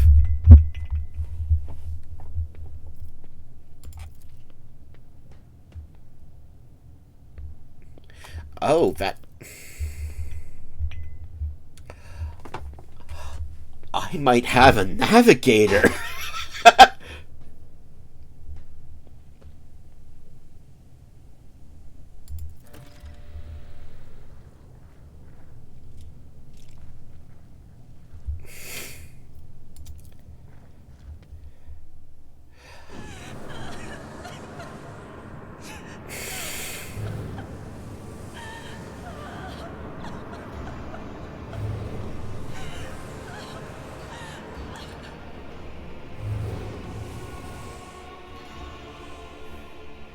Cassia, the pale figure with unnaturally long limbs, covers her face with her hands, which are deformed with talon-like nails.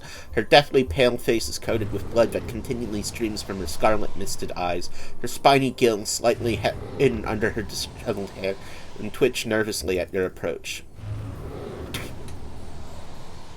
Only now do you notice the third eye on the young woman's forehead, hidden by a jeweled ornament, and when your eyes meet you sense overwhelming, soul-smothering power.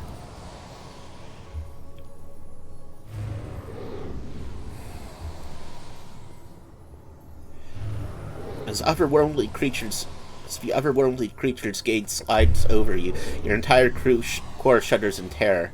Flashes of past warp nightmares re-emerge from the shadow of your memory and paralyze your will. You gasp in terror, drowning under a crashing wave of pain. You cannot catch your breath. Her hot tears burn on your cheek. Why is this happening? Why is it happening to you? Why do you feel so lonely and in so much pain? Do these feelings even belong to you?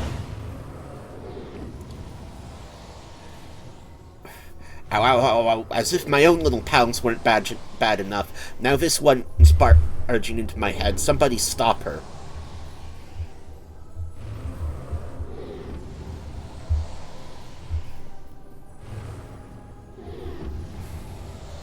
Heresy.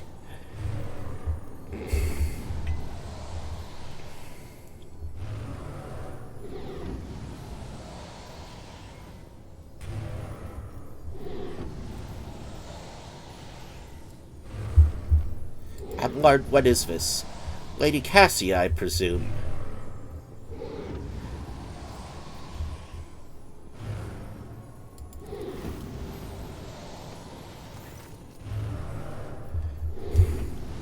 Oh, I succeeded!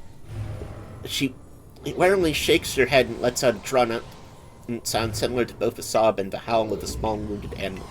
What is happening? Was someone calling my name? Are all the betrayers dead already? And you, who are you?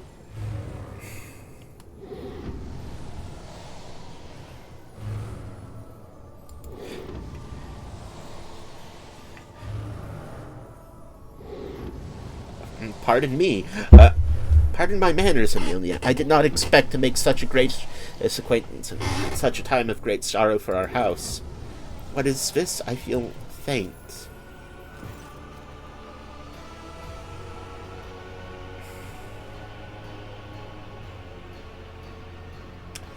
A heavy-set old man who has been kneeling nearby erupts into low sobs. His eyes swollen from crying dart desperately around the room as though a veil of ignorance has been ripped away from them. The child! Lady Cassia, where are you? Sacred child! Throne preserve! Despite his venerable age, the Navigator leaps up and rushes to the young woman's side. You! The old man shifts, revealing his face to you. It is threaded with jet-black veins, and his bulging, milky eyes bear a striking resemblance to those of a dead fish. A sickly sweet scent assaults your nostrils, as if the old man's flesh is rotting inside his decaying husk. My eyes fail me, for they are unable to make you as either enemy or ally. I'm warning you, one wrong move will bring the wrath of House Orsilio down upon your head.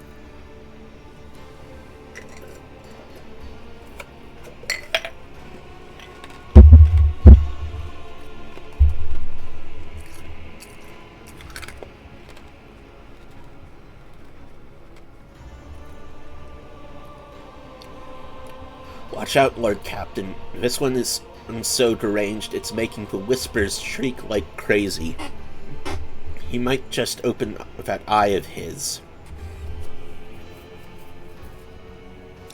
Threatening the head of the dynasty is a grave offense, esteemed whoever you are. Abelard places a hand on his weapon.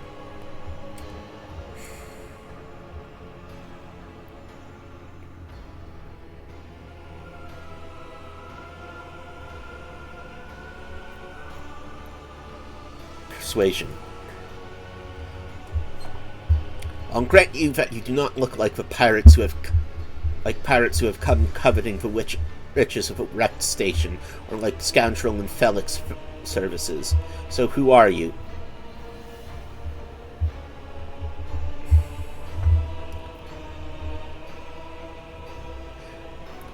Abelard, introduce us.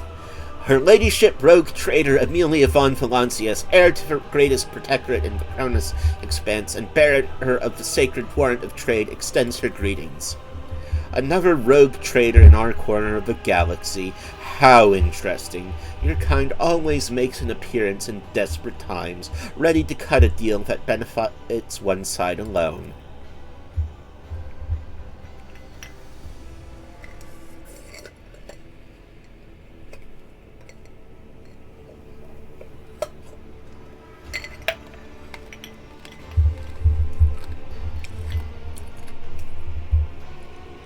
Given that you have not so far drawn your weapons, your intentions are probably peaceful. And so House Orsilio now asks service of you. Save the life of the child in exchange for their future cooperation. Do not hurry to answer. Think on it. You can make yourself an ally or an enemy of our house today. You decide. What happened between you and Felik? Felik is my wayward student. He came to Yurak 5 as a callow youth. I personally mentored him and entrusted him with the care of a child. He was like a son to me, but he proved to be just another traitor. He sought to steal our most precious treasure, the heir of our house, our sacred child, to revel in power with others like him, casting our house into the abyss, to pervert the centuries-long traditions of our family. You can see the fruits of his villainy for yourself. He decided that he was not bound by his duties to the legacy of the greatest of our Navigators. It's the phone, Orsilio, who led our house to prosperity for countless years. Foolish boy, the renegades clouded his mind. They sought to seize the control of the dynasty before the sacred child had come of age and taken up the Navigator's throne.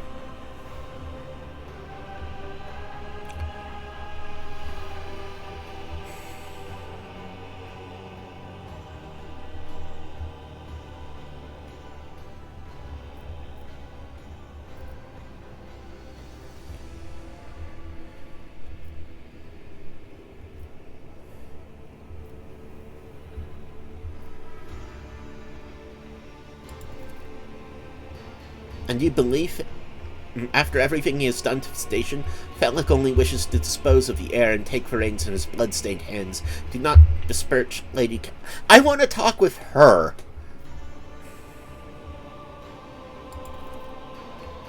Curse, you do not understand the sacred gift given to our child. When the child is sad, we all weep. When the child smiles, we all laugh giddily. And if a child wants blood, the world turns crimson. Oh, fuck. The child is the will of the great Tisiphone, for she is the heir of House Orsilio. They call me dangerous with my witchcraft, Adira mutters under her breath.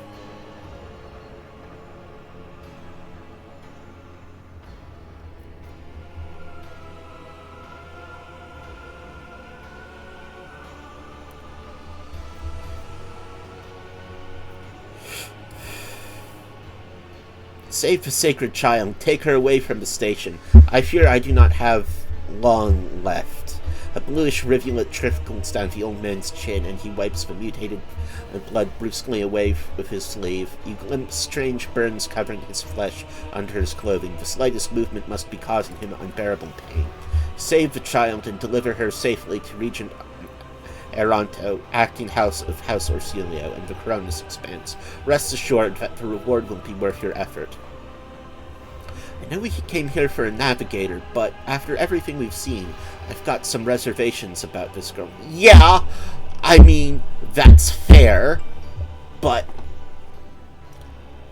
I don't see another navigator lying around.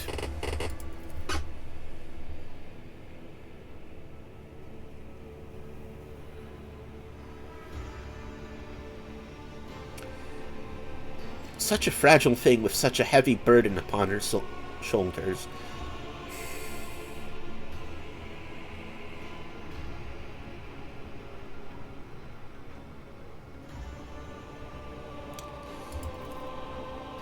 My service to the house is coming to an end. The wounds Felik inflicted on my flesh will never heal. I am dying, prays the throne, slowly enough to see that the child is taken care of. No, I am keeper of Yurak 5, and I will perish with my station. On that note, I have other matters to attend to.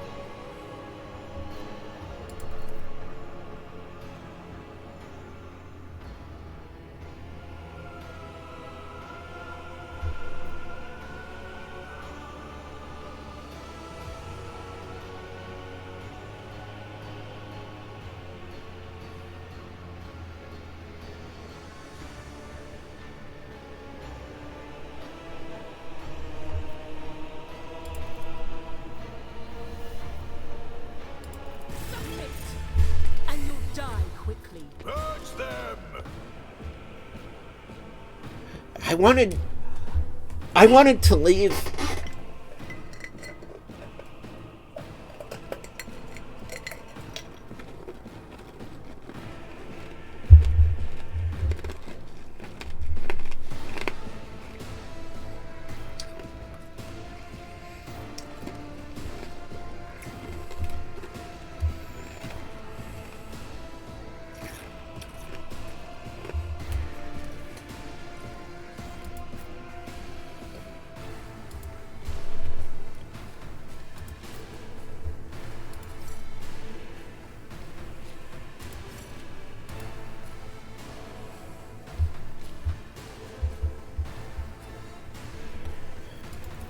Wanted to let them fight among each other.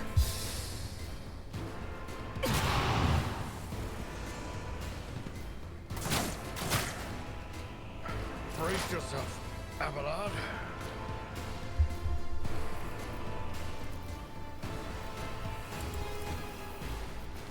Anything else?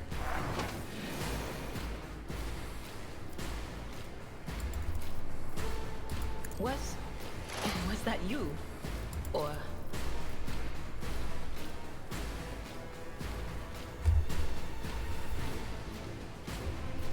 Anything else?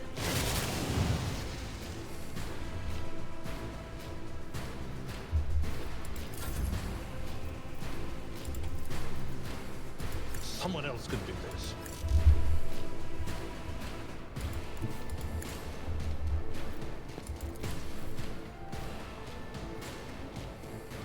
I will do my duty.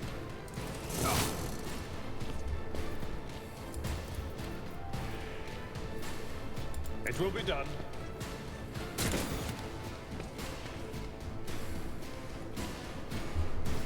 Indeed.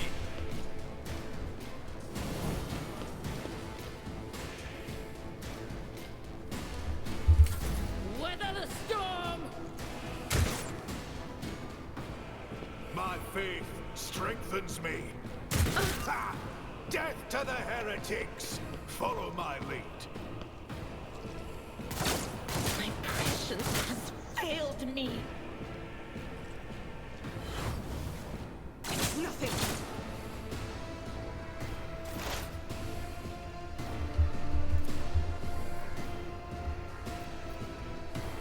All too easy.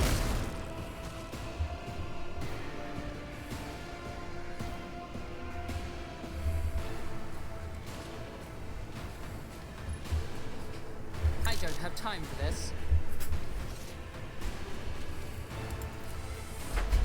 Already done.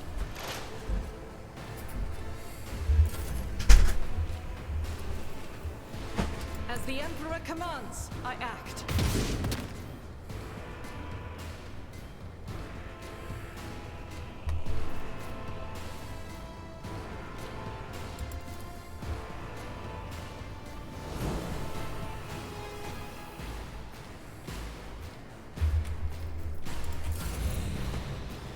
My faith shields me.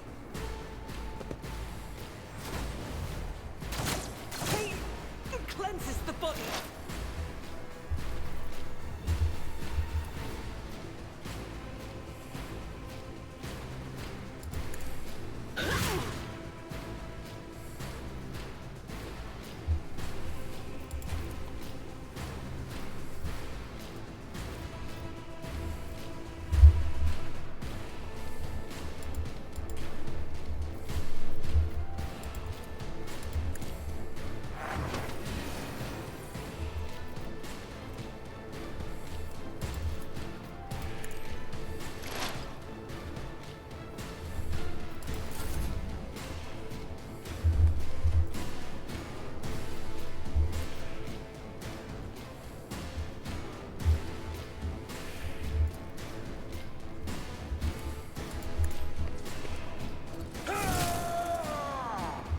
That's not the Seneschal's job.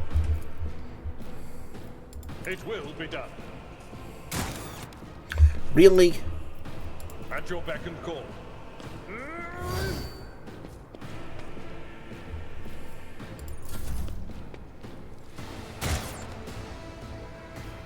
Stay vigilant.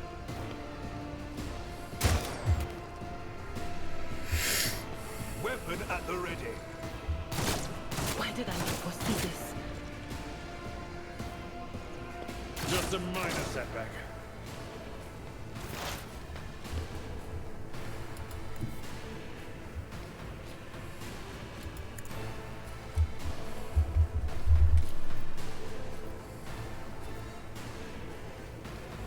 Nothing I can't do.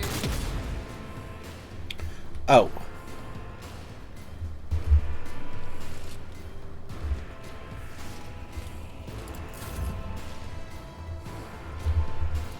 Doubt is for the weak. Each strike is a prayer.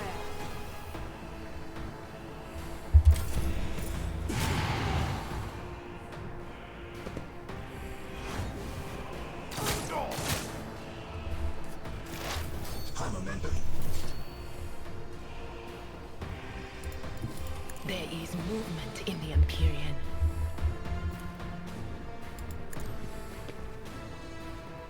You won't fell me. Oh. It's not what I wanted to do. No can do. Will do.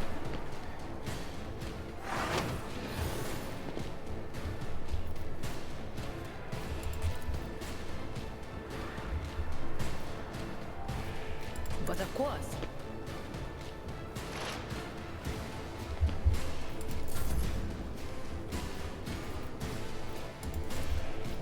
This wound will make a fine scar. I stand recognition.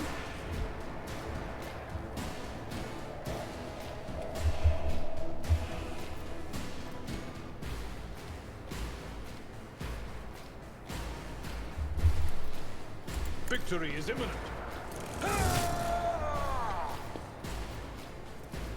We'll rule the stars themselves. At your beck and call.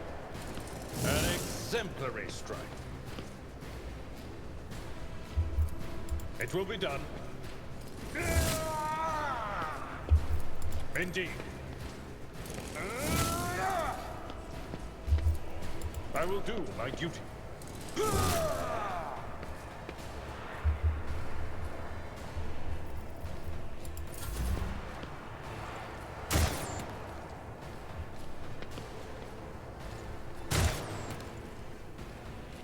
Follow my lead.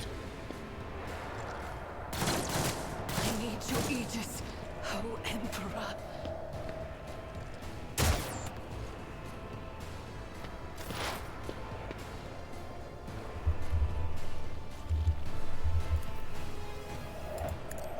Nothing of value has been lost.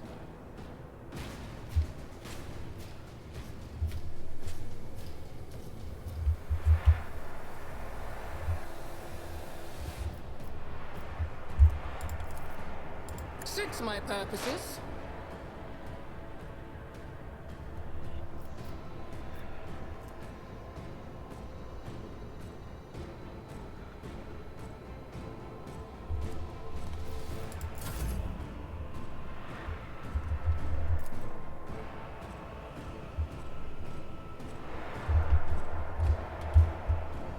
Faith without deeds is worthless.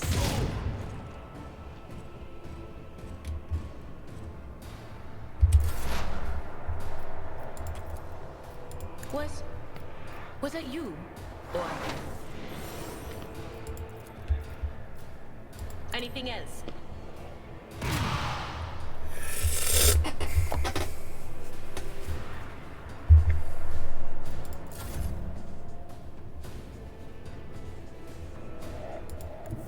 A tactically sound approach. Let me help. Blessed be the hand of the healer. It will be done. Okay, that Moving out. wasn't good.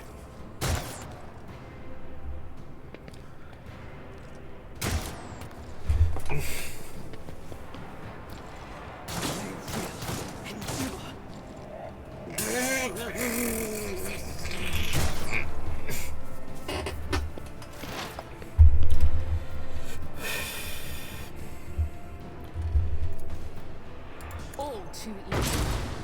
Fuck.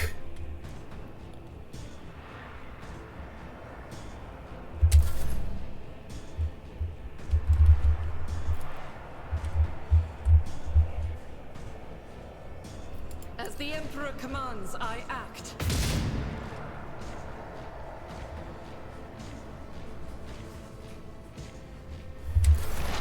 High momentum. Will do. What an unfortunate turn of fate.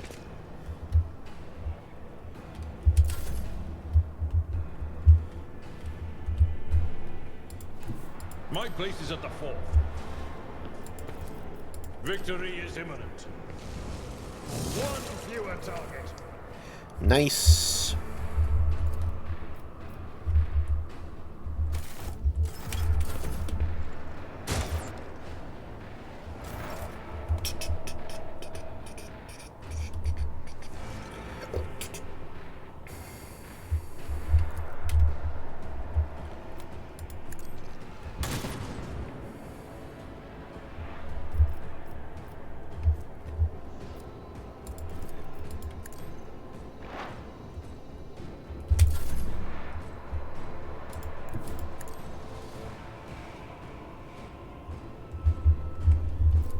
I'll do it. Haha. Oh fuck.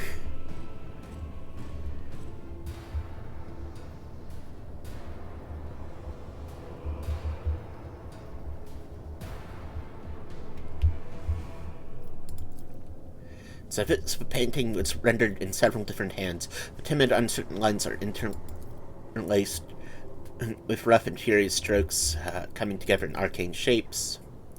While no one appears to be living in this cage, somebody still filled the trough with dried fruit and fresh water.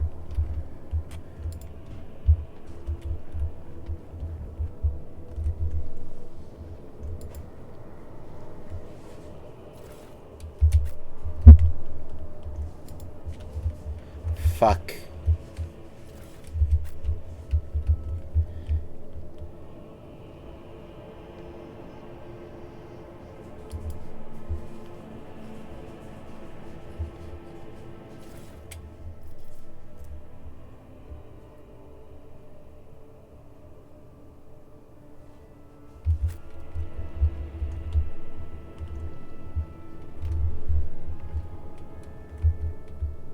It's not how I meant for this to go down.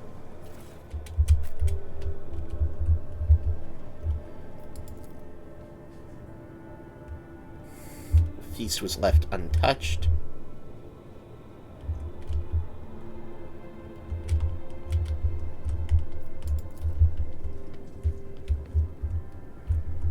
Lady Navigator's private library is brimming with essays, novels, and personal accounts from the trailblazers and explorers of the Imperium.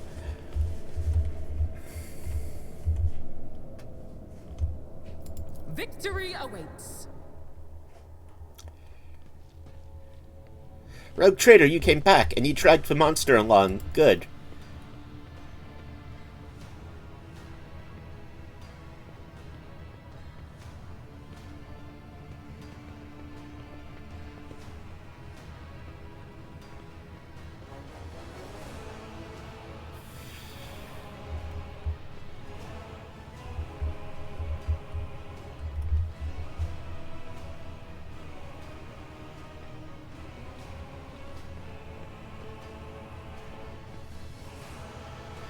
Fuck.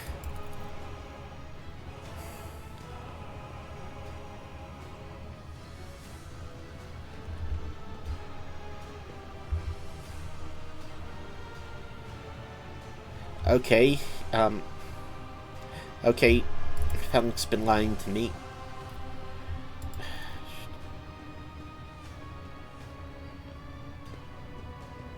Oh!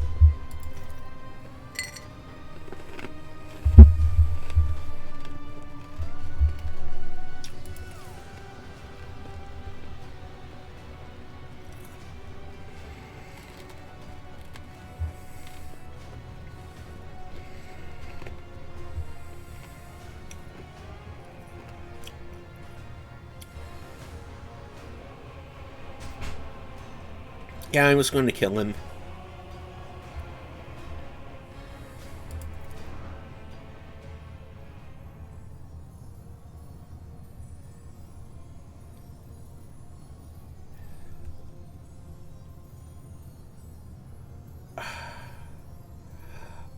What the fuck's happening?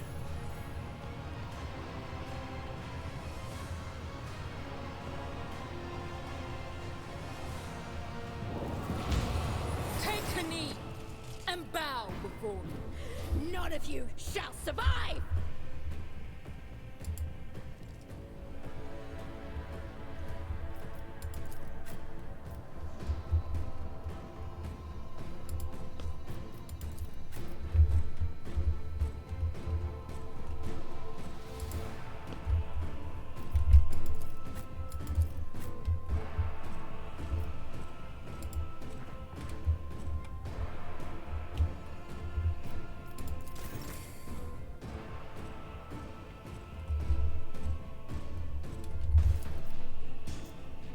Doubt is for the weak. Okay, that wasn't as good as I was hoping it would be.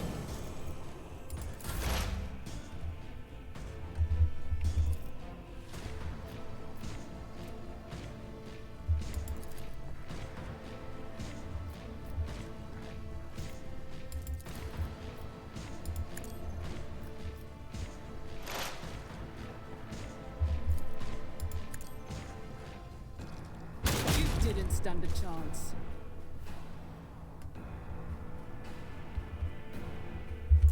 Step aside. The Navigator is coming.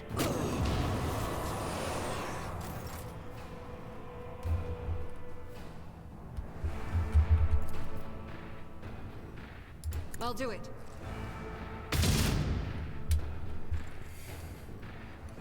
Oh, she's... Follow my lead. Onward!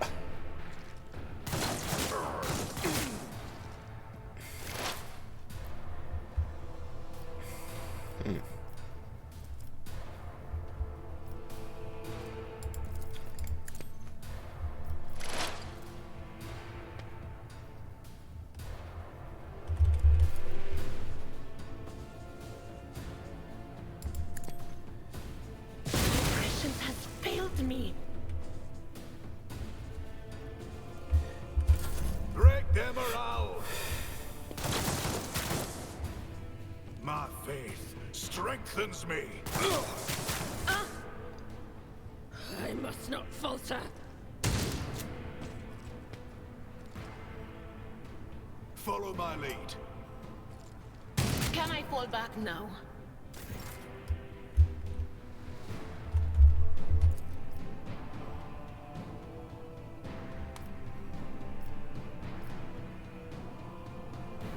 At your beck and call. I will do my duty. Oh.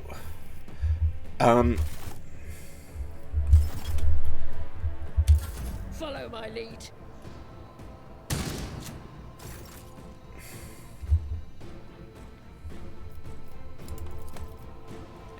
As the Emperor commands, I act. But not by much. Shit.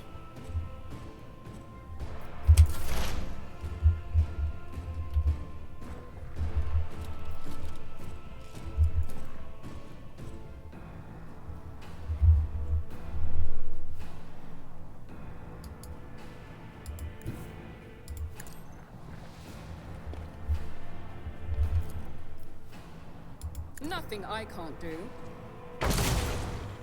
Nice.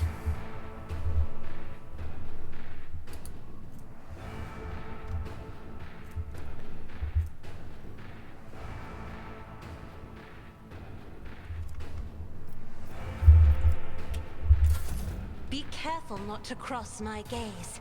Try to die with grace, at least. High momentum.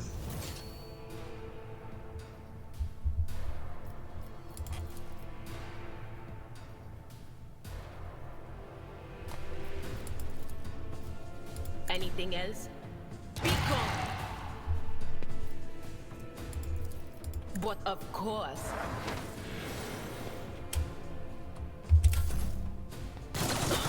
Another one is down? Stay vigilant. Die! Shields me!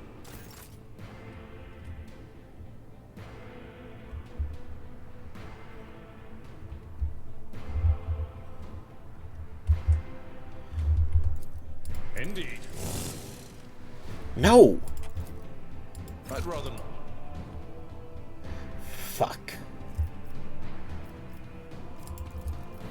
At your beck and call.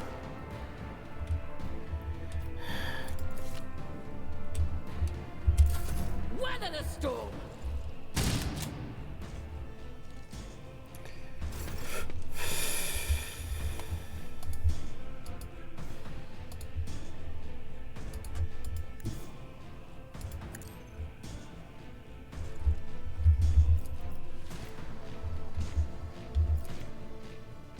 I will not. Faith without deeds is worthless.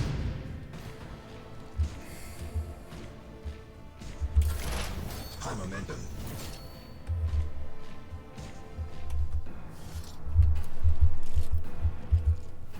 Not a problem for me. Fuck. Emperor, give me strength. As duty demands.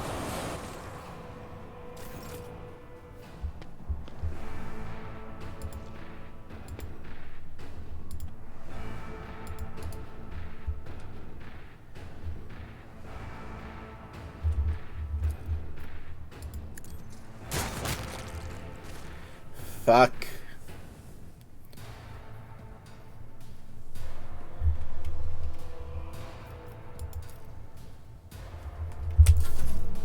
Weapon at the ready. My ears are ringing. Tried and tested tactics are the best ones. I'm not interested. Victory is imminent.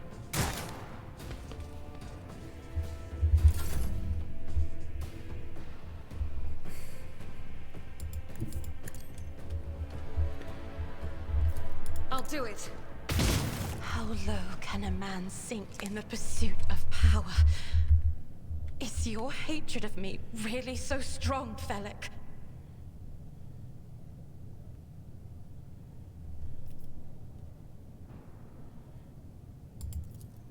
What need have I for your regrets?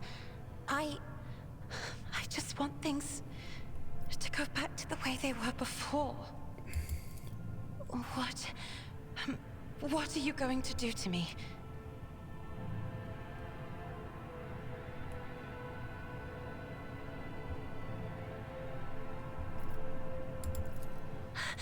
I beg your pardon, but what about my servants? Your Act 5 is still full of people loyal to House Orselio.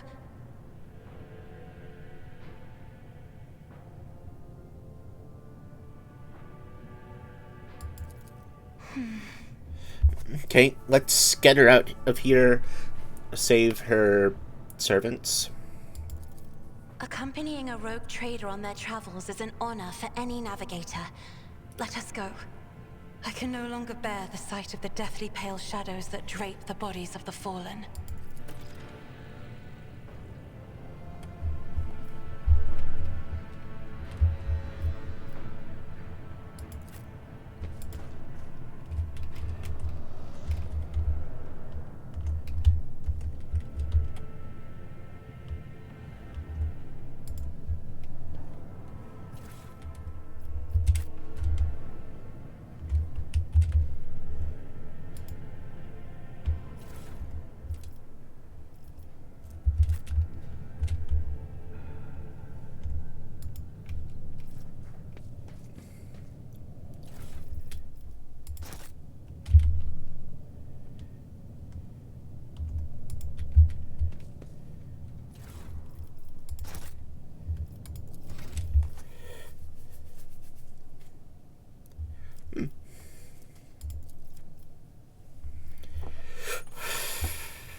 Oh, that's a, accidental hyperlink.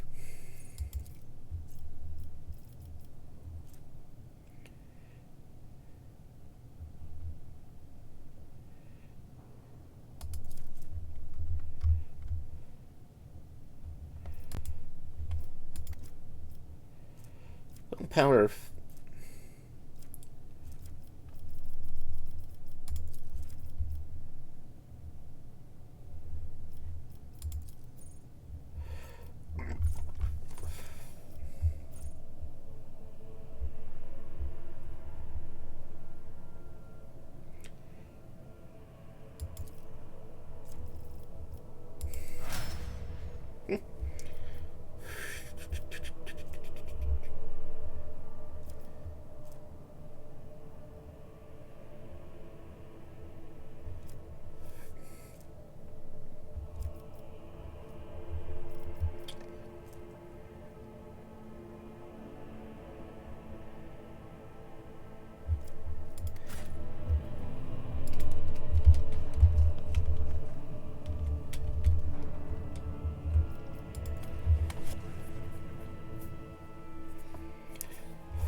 Lord Captain, Lady Navigator, welcome aboard.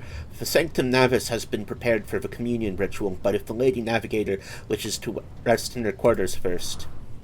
Your heart starts beating furiously, your breaths come short and choppy, and your fingertips tingle unpleasantly. You notice that Vigdis is shivering slightly, and the crew are glancing around in puzzlement, searching for the source of this sudden wave of nausea.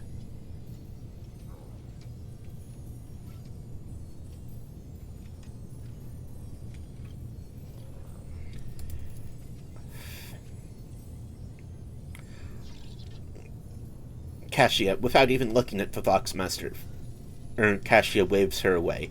First, I wish to speak with the rogue trader. Leave us. Of course, when you are ready for the ritual, please let me know.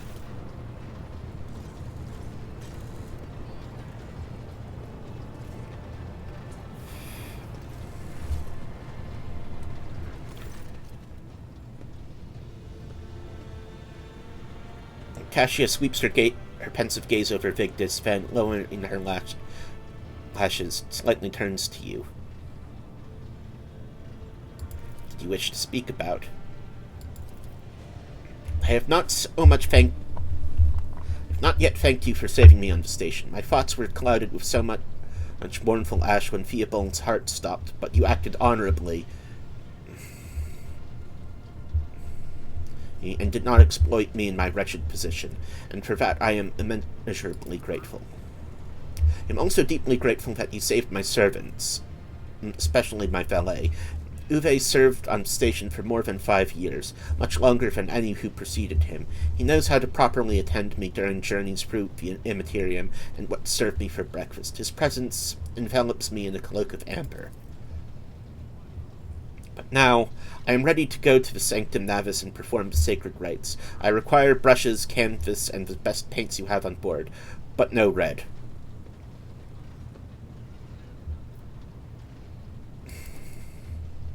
I doubt the uninitiated could understand the mysteries of navigation, but I shall try to explain the essence of it. I must merge my mind with the machine spirit of the ship, so that I become one with the vessel. Cassia lifts a lock of hair from the back of her neck, revealing gilded implant ports. After that, I use House Ocelia ritual, which I am loath to reveal to you, to free my mind of all errant thoughts, and then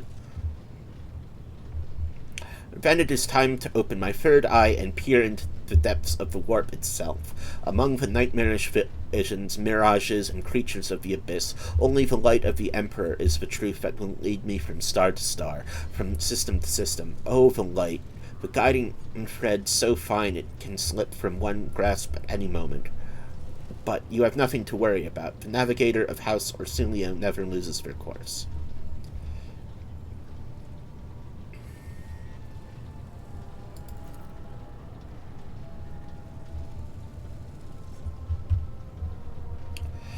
Cassia gestures towards the servant standing beside her. Uwe will give of his blood before the ritual, as always. Okay. I shall take my leave of you for the duration for the rite. I ask that you do not follow me. Few can survive the gaze of the warp eye when it is opened.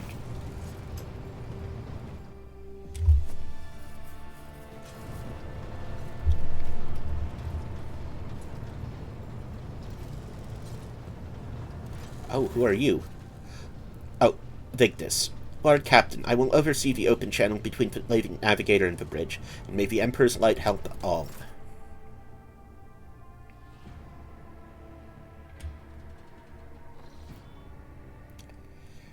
The Voxcaster in the Sanctum picks up the susurration of cloves, pious chanting, and the metallic clinking of implants. And the serene voice of Lady Navigator breaks the silence, initiating communion ritual. Come here, Uwe. The exultant ring of metal freed from its scabbard, the low sob of the servant, the rhythmic drip of liquid on canvas, the faint whisper of the brush. Go. I see violet vortexes lashing an ocean with a million flails, and the umber shadows spinning over the surface in a fiery dance. A storm rising above foaming waters, armadas drowning in fog. The path from one end to another cannot be seen. And here, beyond the wall of glass, a daughter forsaken by her father yearns for her brother, and the sun's pale disk goes in tireless pursuit. Of her? No, of me. Its frozen rays lie that spring and is here. The light is deadened. The great ruler is gone. The Voxmaster recoils at Cassia's words and accidentally snaps one of the cogitator levers. The panel beneath her fingers emits sparks, and the Voxcaster falls silent. She quickly flips a series of switches and bows guiltily. My apologies for cutting off the broadcast, Lord Captain. I have never heard of the warp speaking through a navigator before. The connection is restored now. It will not happen again.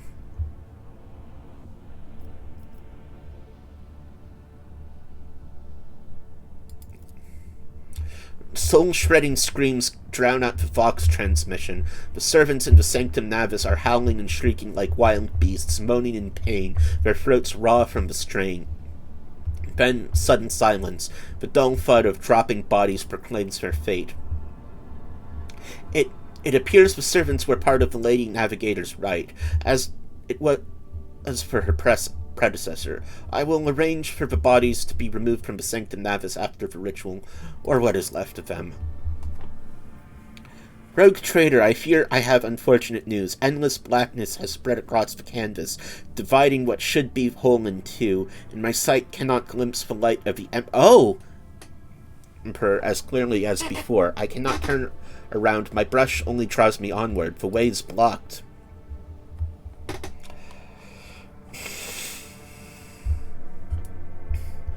Oh, did she know about the Cicatrix Maledictum? By the Emperor's grace, the ritual was successful. Your vessel's temperament presented a challenge.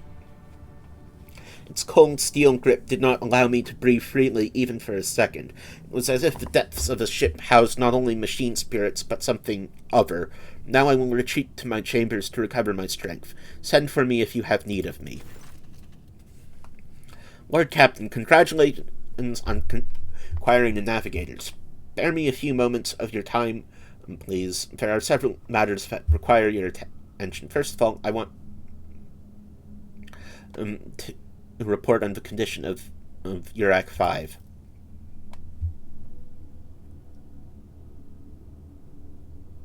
Had you opted to begin your visit to the Rykad system with a different destination, the station could have become critically unstable. Fortunately, the decision to immediately visit representative of his notably precious time. We can either send our forces to assemble the station and procure technological components for our own vessel, or attempt to save as many valuables as we can.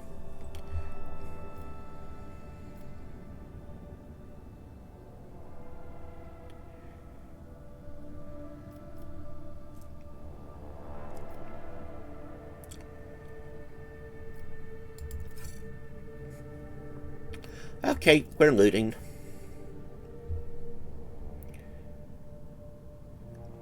With your permission, I would also like to remind you that we are still looking for an Injusir Prime. Both the vessel and its machine spirits are in desperate need of oversight by an experienced tech priest.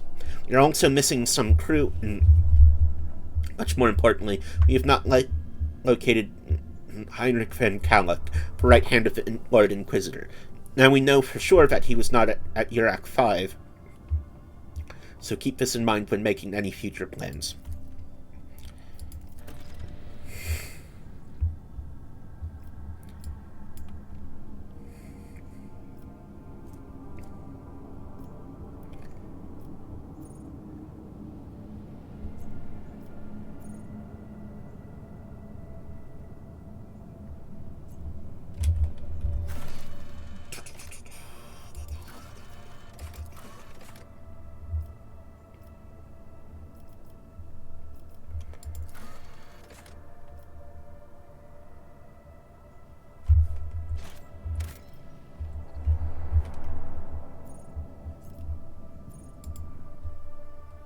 Okay, how do I talk to Argenta?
What level are you again?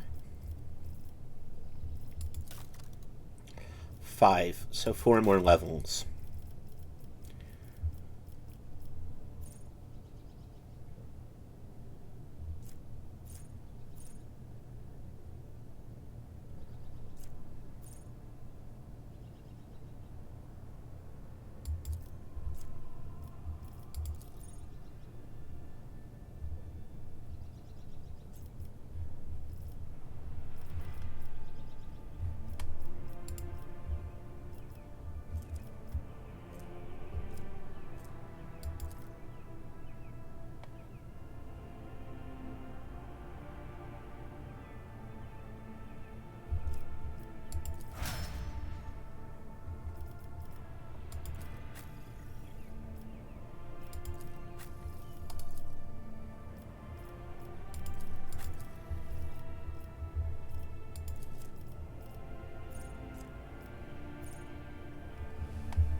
Greetings, your ladyship. Generous Denrock at your service.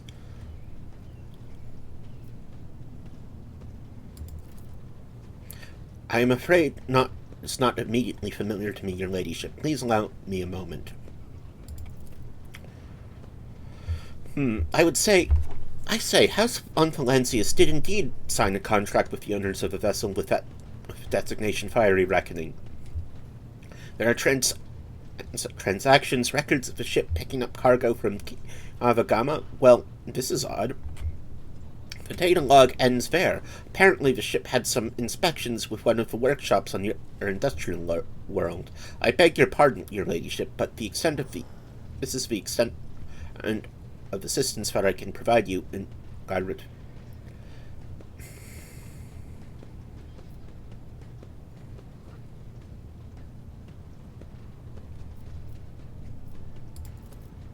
Of course. Who interests you, exactly? We most often deal with the followers of St. Drusus, the Explorators, the Asobelica Mission, or Emperor Forgive Us, the Fellowship of the Void. Pompous name isn't, not. In truth, they are a gang of pirates who are forever squabbling over loot territory. However, some of their flotillas need supplies or can take awkward cargo off our hands without asking questions. Of course, there's always the risk that these scoundrels will change their mind and attempt to board us instead, but so far our macro cannons have managed to keep them in line. Riza Alvaria speaks on the Fellowship's behalf. The Adentic masochist on Footfall is rumored to be her favorite hunt.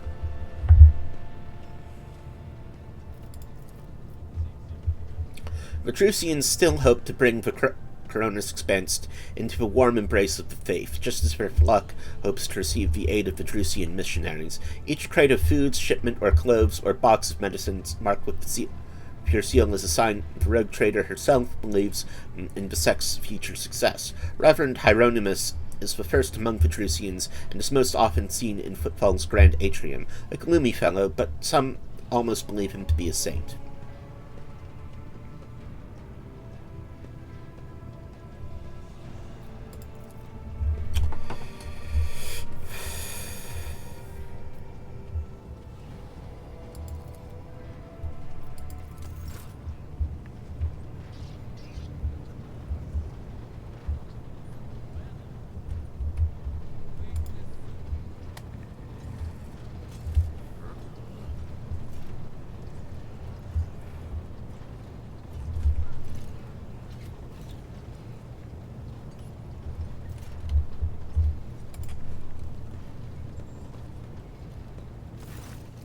Rogue Trader.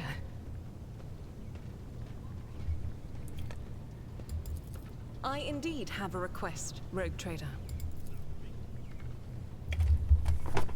The accursed servants of chaos who assaulted the ship took the lives of your loyal crew members, and they orphaned many children, including the progeny of the brave officers who defended their posts until the bitter end. I don't know what customary practices there are for cases like this in Von Valencia's territory, but in the world I'm familiar with, the children of such brave souls could expect to receive some special consideration. Perhaps the rogue trader could meet with the orphans.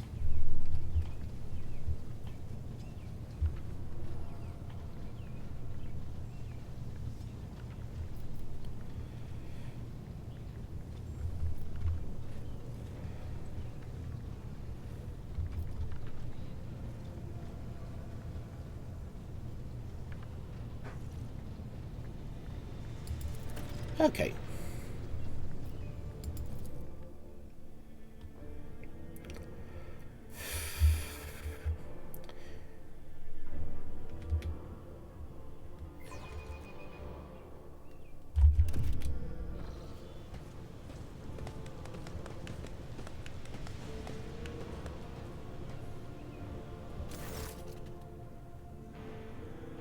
Motley group of adolescents do not take their eyes off you, gazing at you as if you were a creature straight from a fairy tale.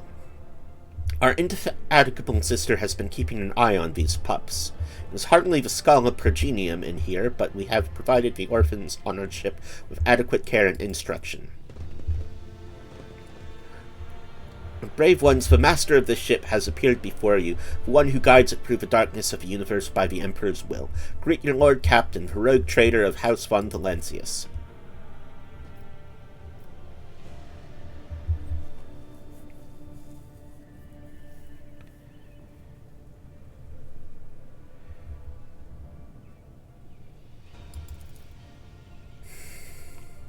Oh, not at all, your ladyship. I'm just looking out for them. It's the infernus way to help folks in trouble. It's our job, after all.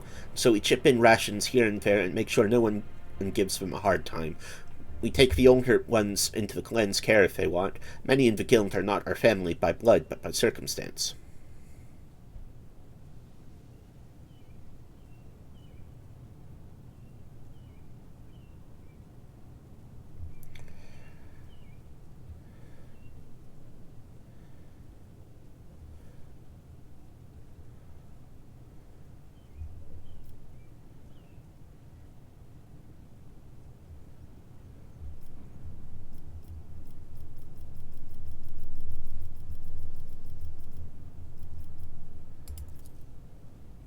The teenagers keep staring at you. A girl who has remained close to Argenta smiles uncertainly. Skinny, pale lad, and tries to throw his shoulders back and stand attention like a soldier.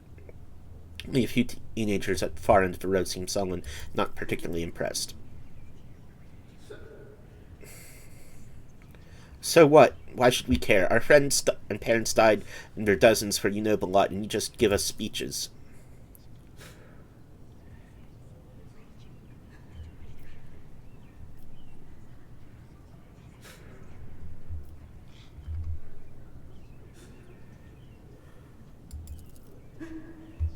It doesn't matter what we say. It won't bring our parents back. It won't change our fates either. We'll keep slaving away on this ship until we drop and die like our folks, or worse.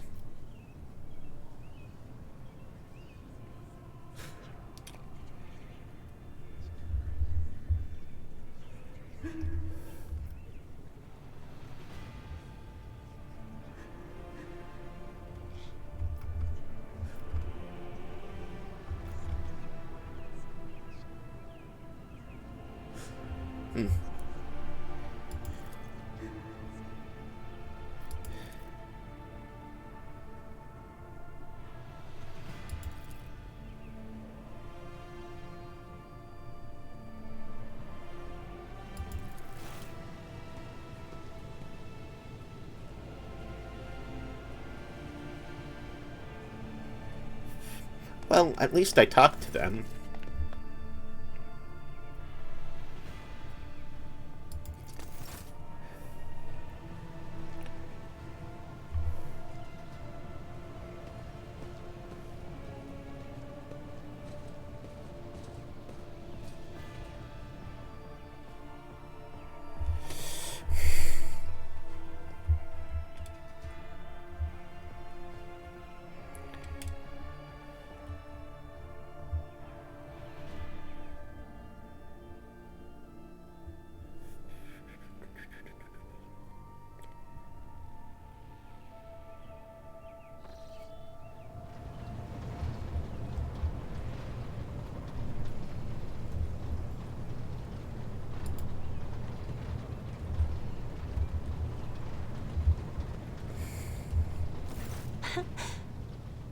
Words cannot describe how boring the bridge is without our stimulating conversations.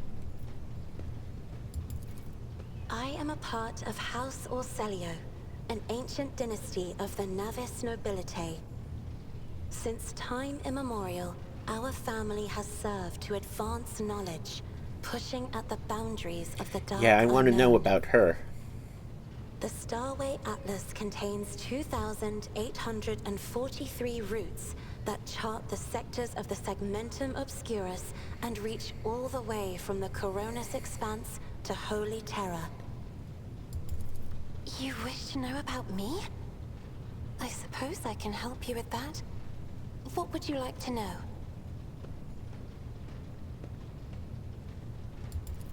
Hardly. According to the chronicles of the house, I was born on one of the Orselio worlds. Oh, what was it? Please forgive me, Lord Captain. My childhood memories are too vague. Sometimes I dream about the colorful birds that built their nests in the garden, or the servants dressed in purple livery, or the blue fog that rolled over the lowlands behind the palace. But everything is covered in a rosy haze. Perhaps it is my imagination, not my memory, that is painting these pictures. My stay on the station was wholly dedicated to preparing me for my future duty. Astromancy, astrography, numerology, the histories of my house and the Imperium, as well as other disciplines. For many years, dozens of instructors tirelessly prepared me for my destiny. And once a year, Great Regent Alronto would come to the station. He would entrust his beautiful vessel to my command, so that I could master the practical aspects of our art as well. The Regent gave me a bird from a sunlit planet once. I tried to befriend it and make it sing, but for some reason, it refused, and died soon after. The instructors were too respectful of my duty to my house to waste precious time on idle chatter. Aside from them, there were only servants on the station, and you know they have their vocal cords removed, so they cannot break their vow of silence. And since the subject has been breached, Lord Captain, why do you not follow this honored tradition? Your decks are so garish. Apologies, I meant noisy. The rabble don't just chatter. Sometimes they shout and even sing. Why do you allow such a lack of restraint? Rogue traders are highborn, are they not?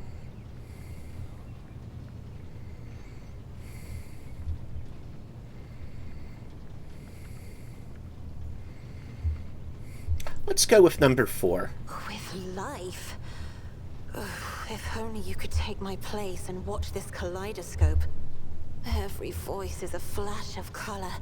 Every conversation a shimmering glow. Every argument is an unstoppable swirl of gaudy splotches.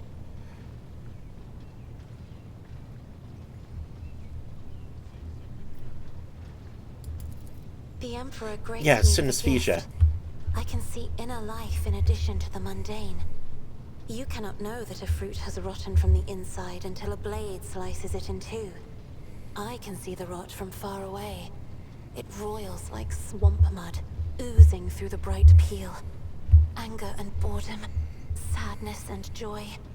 Everything that people shut away inside themselves is revealed to me like colors on the canvas of my world. You will hear no objection from me, Lord Captain.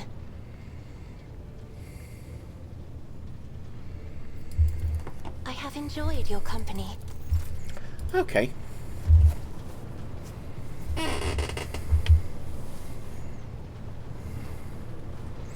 Okay, so I think this might be where we stop. So, until next time, have fun and take care of each other out there. Goodbye.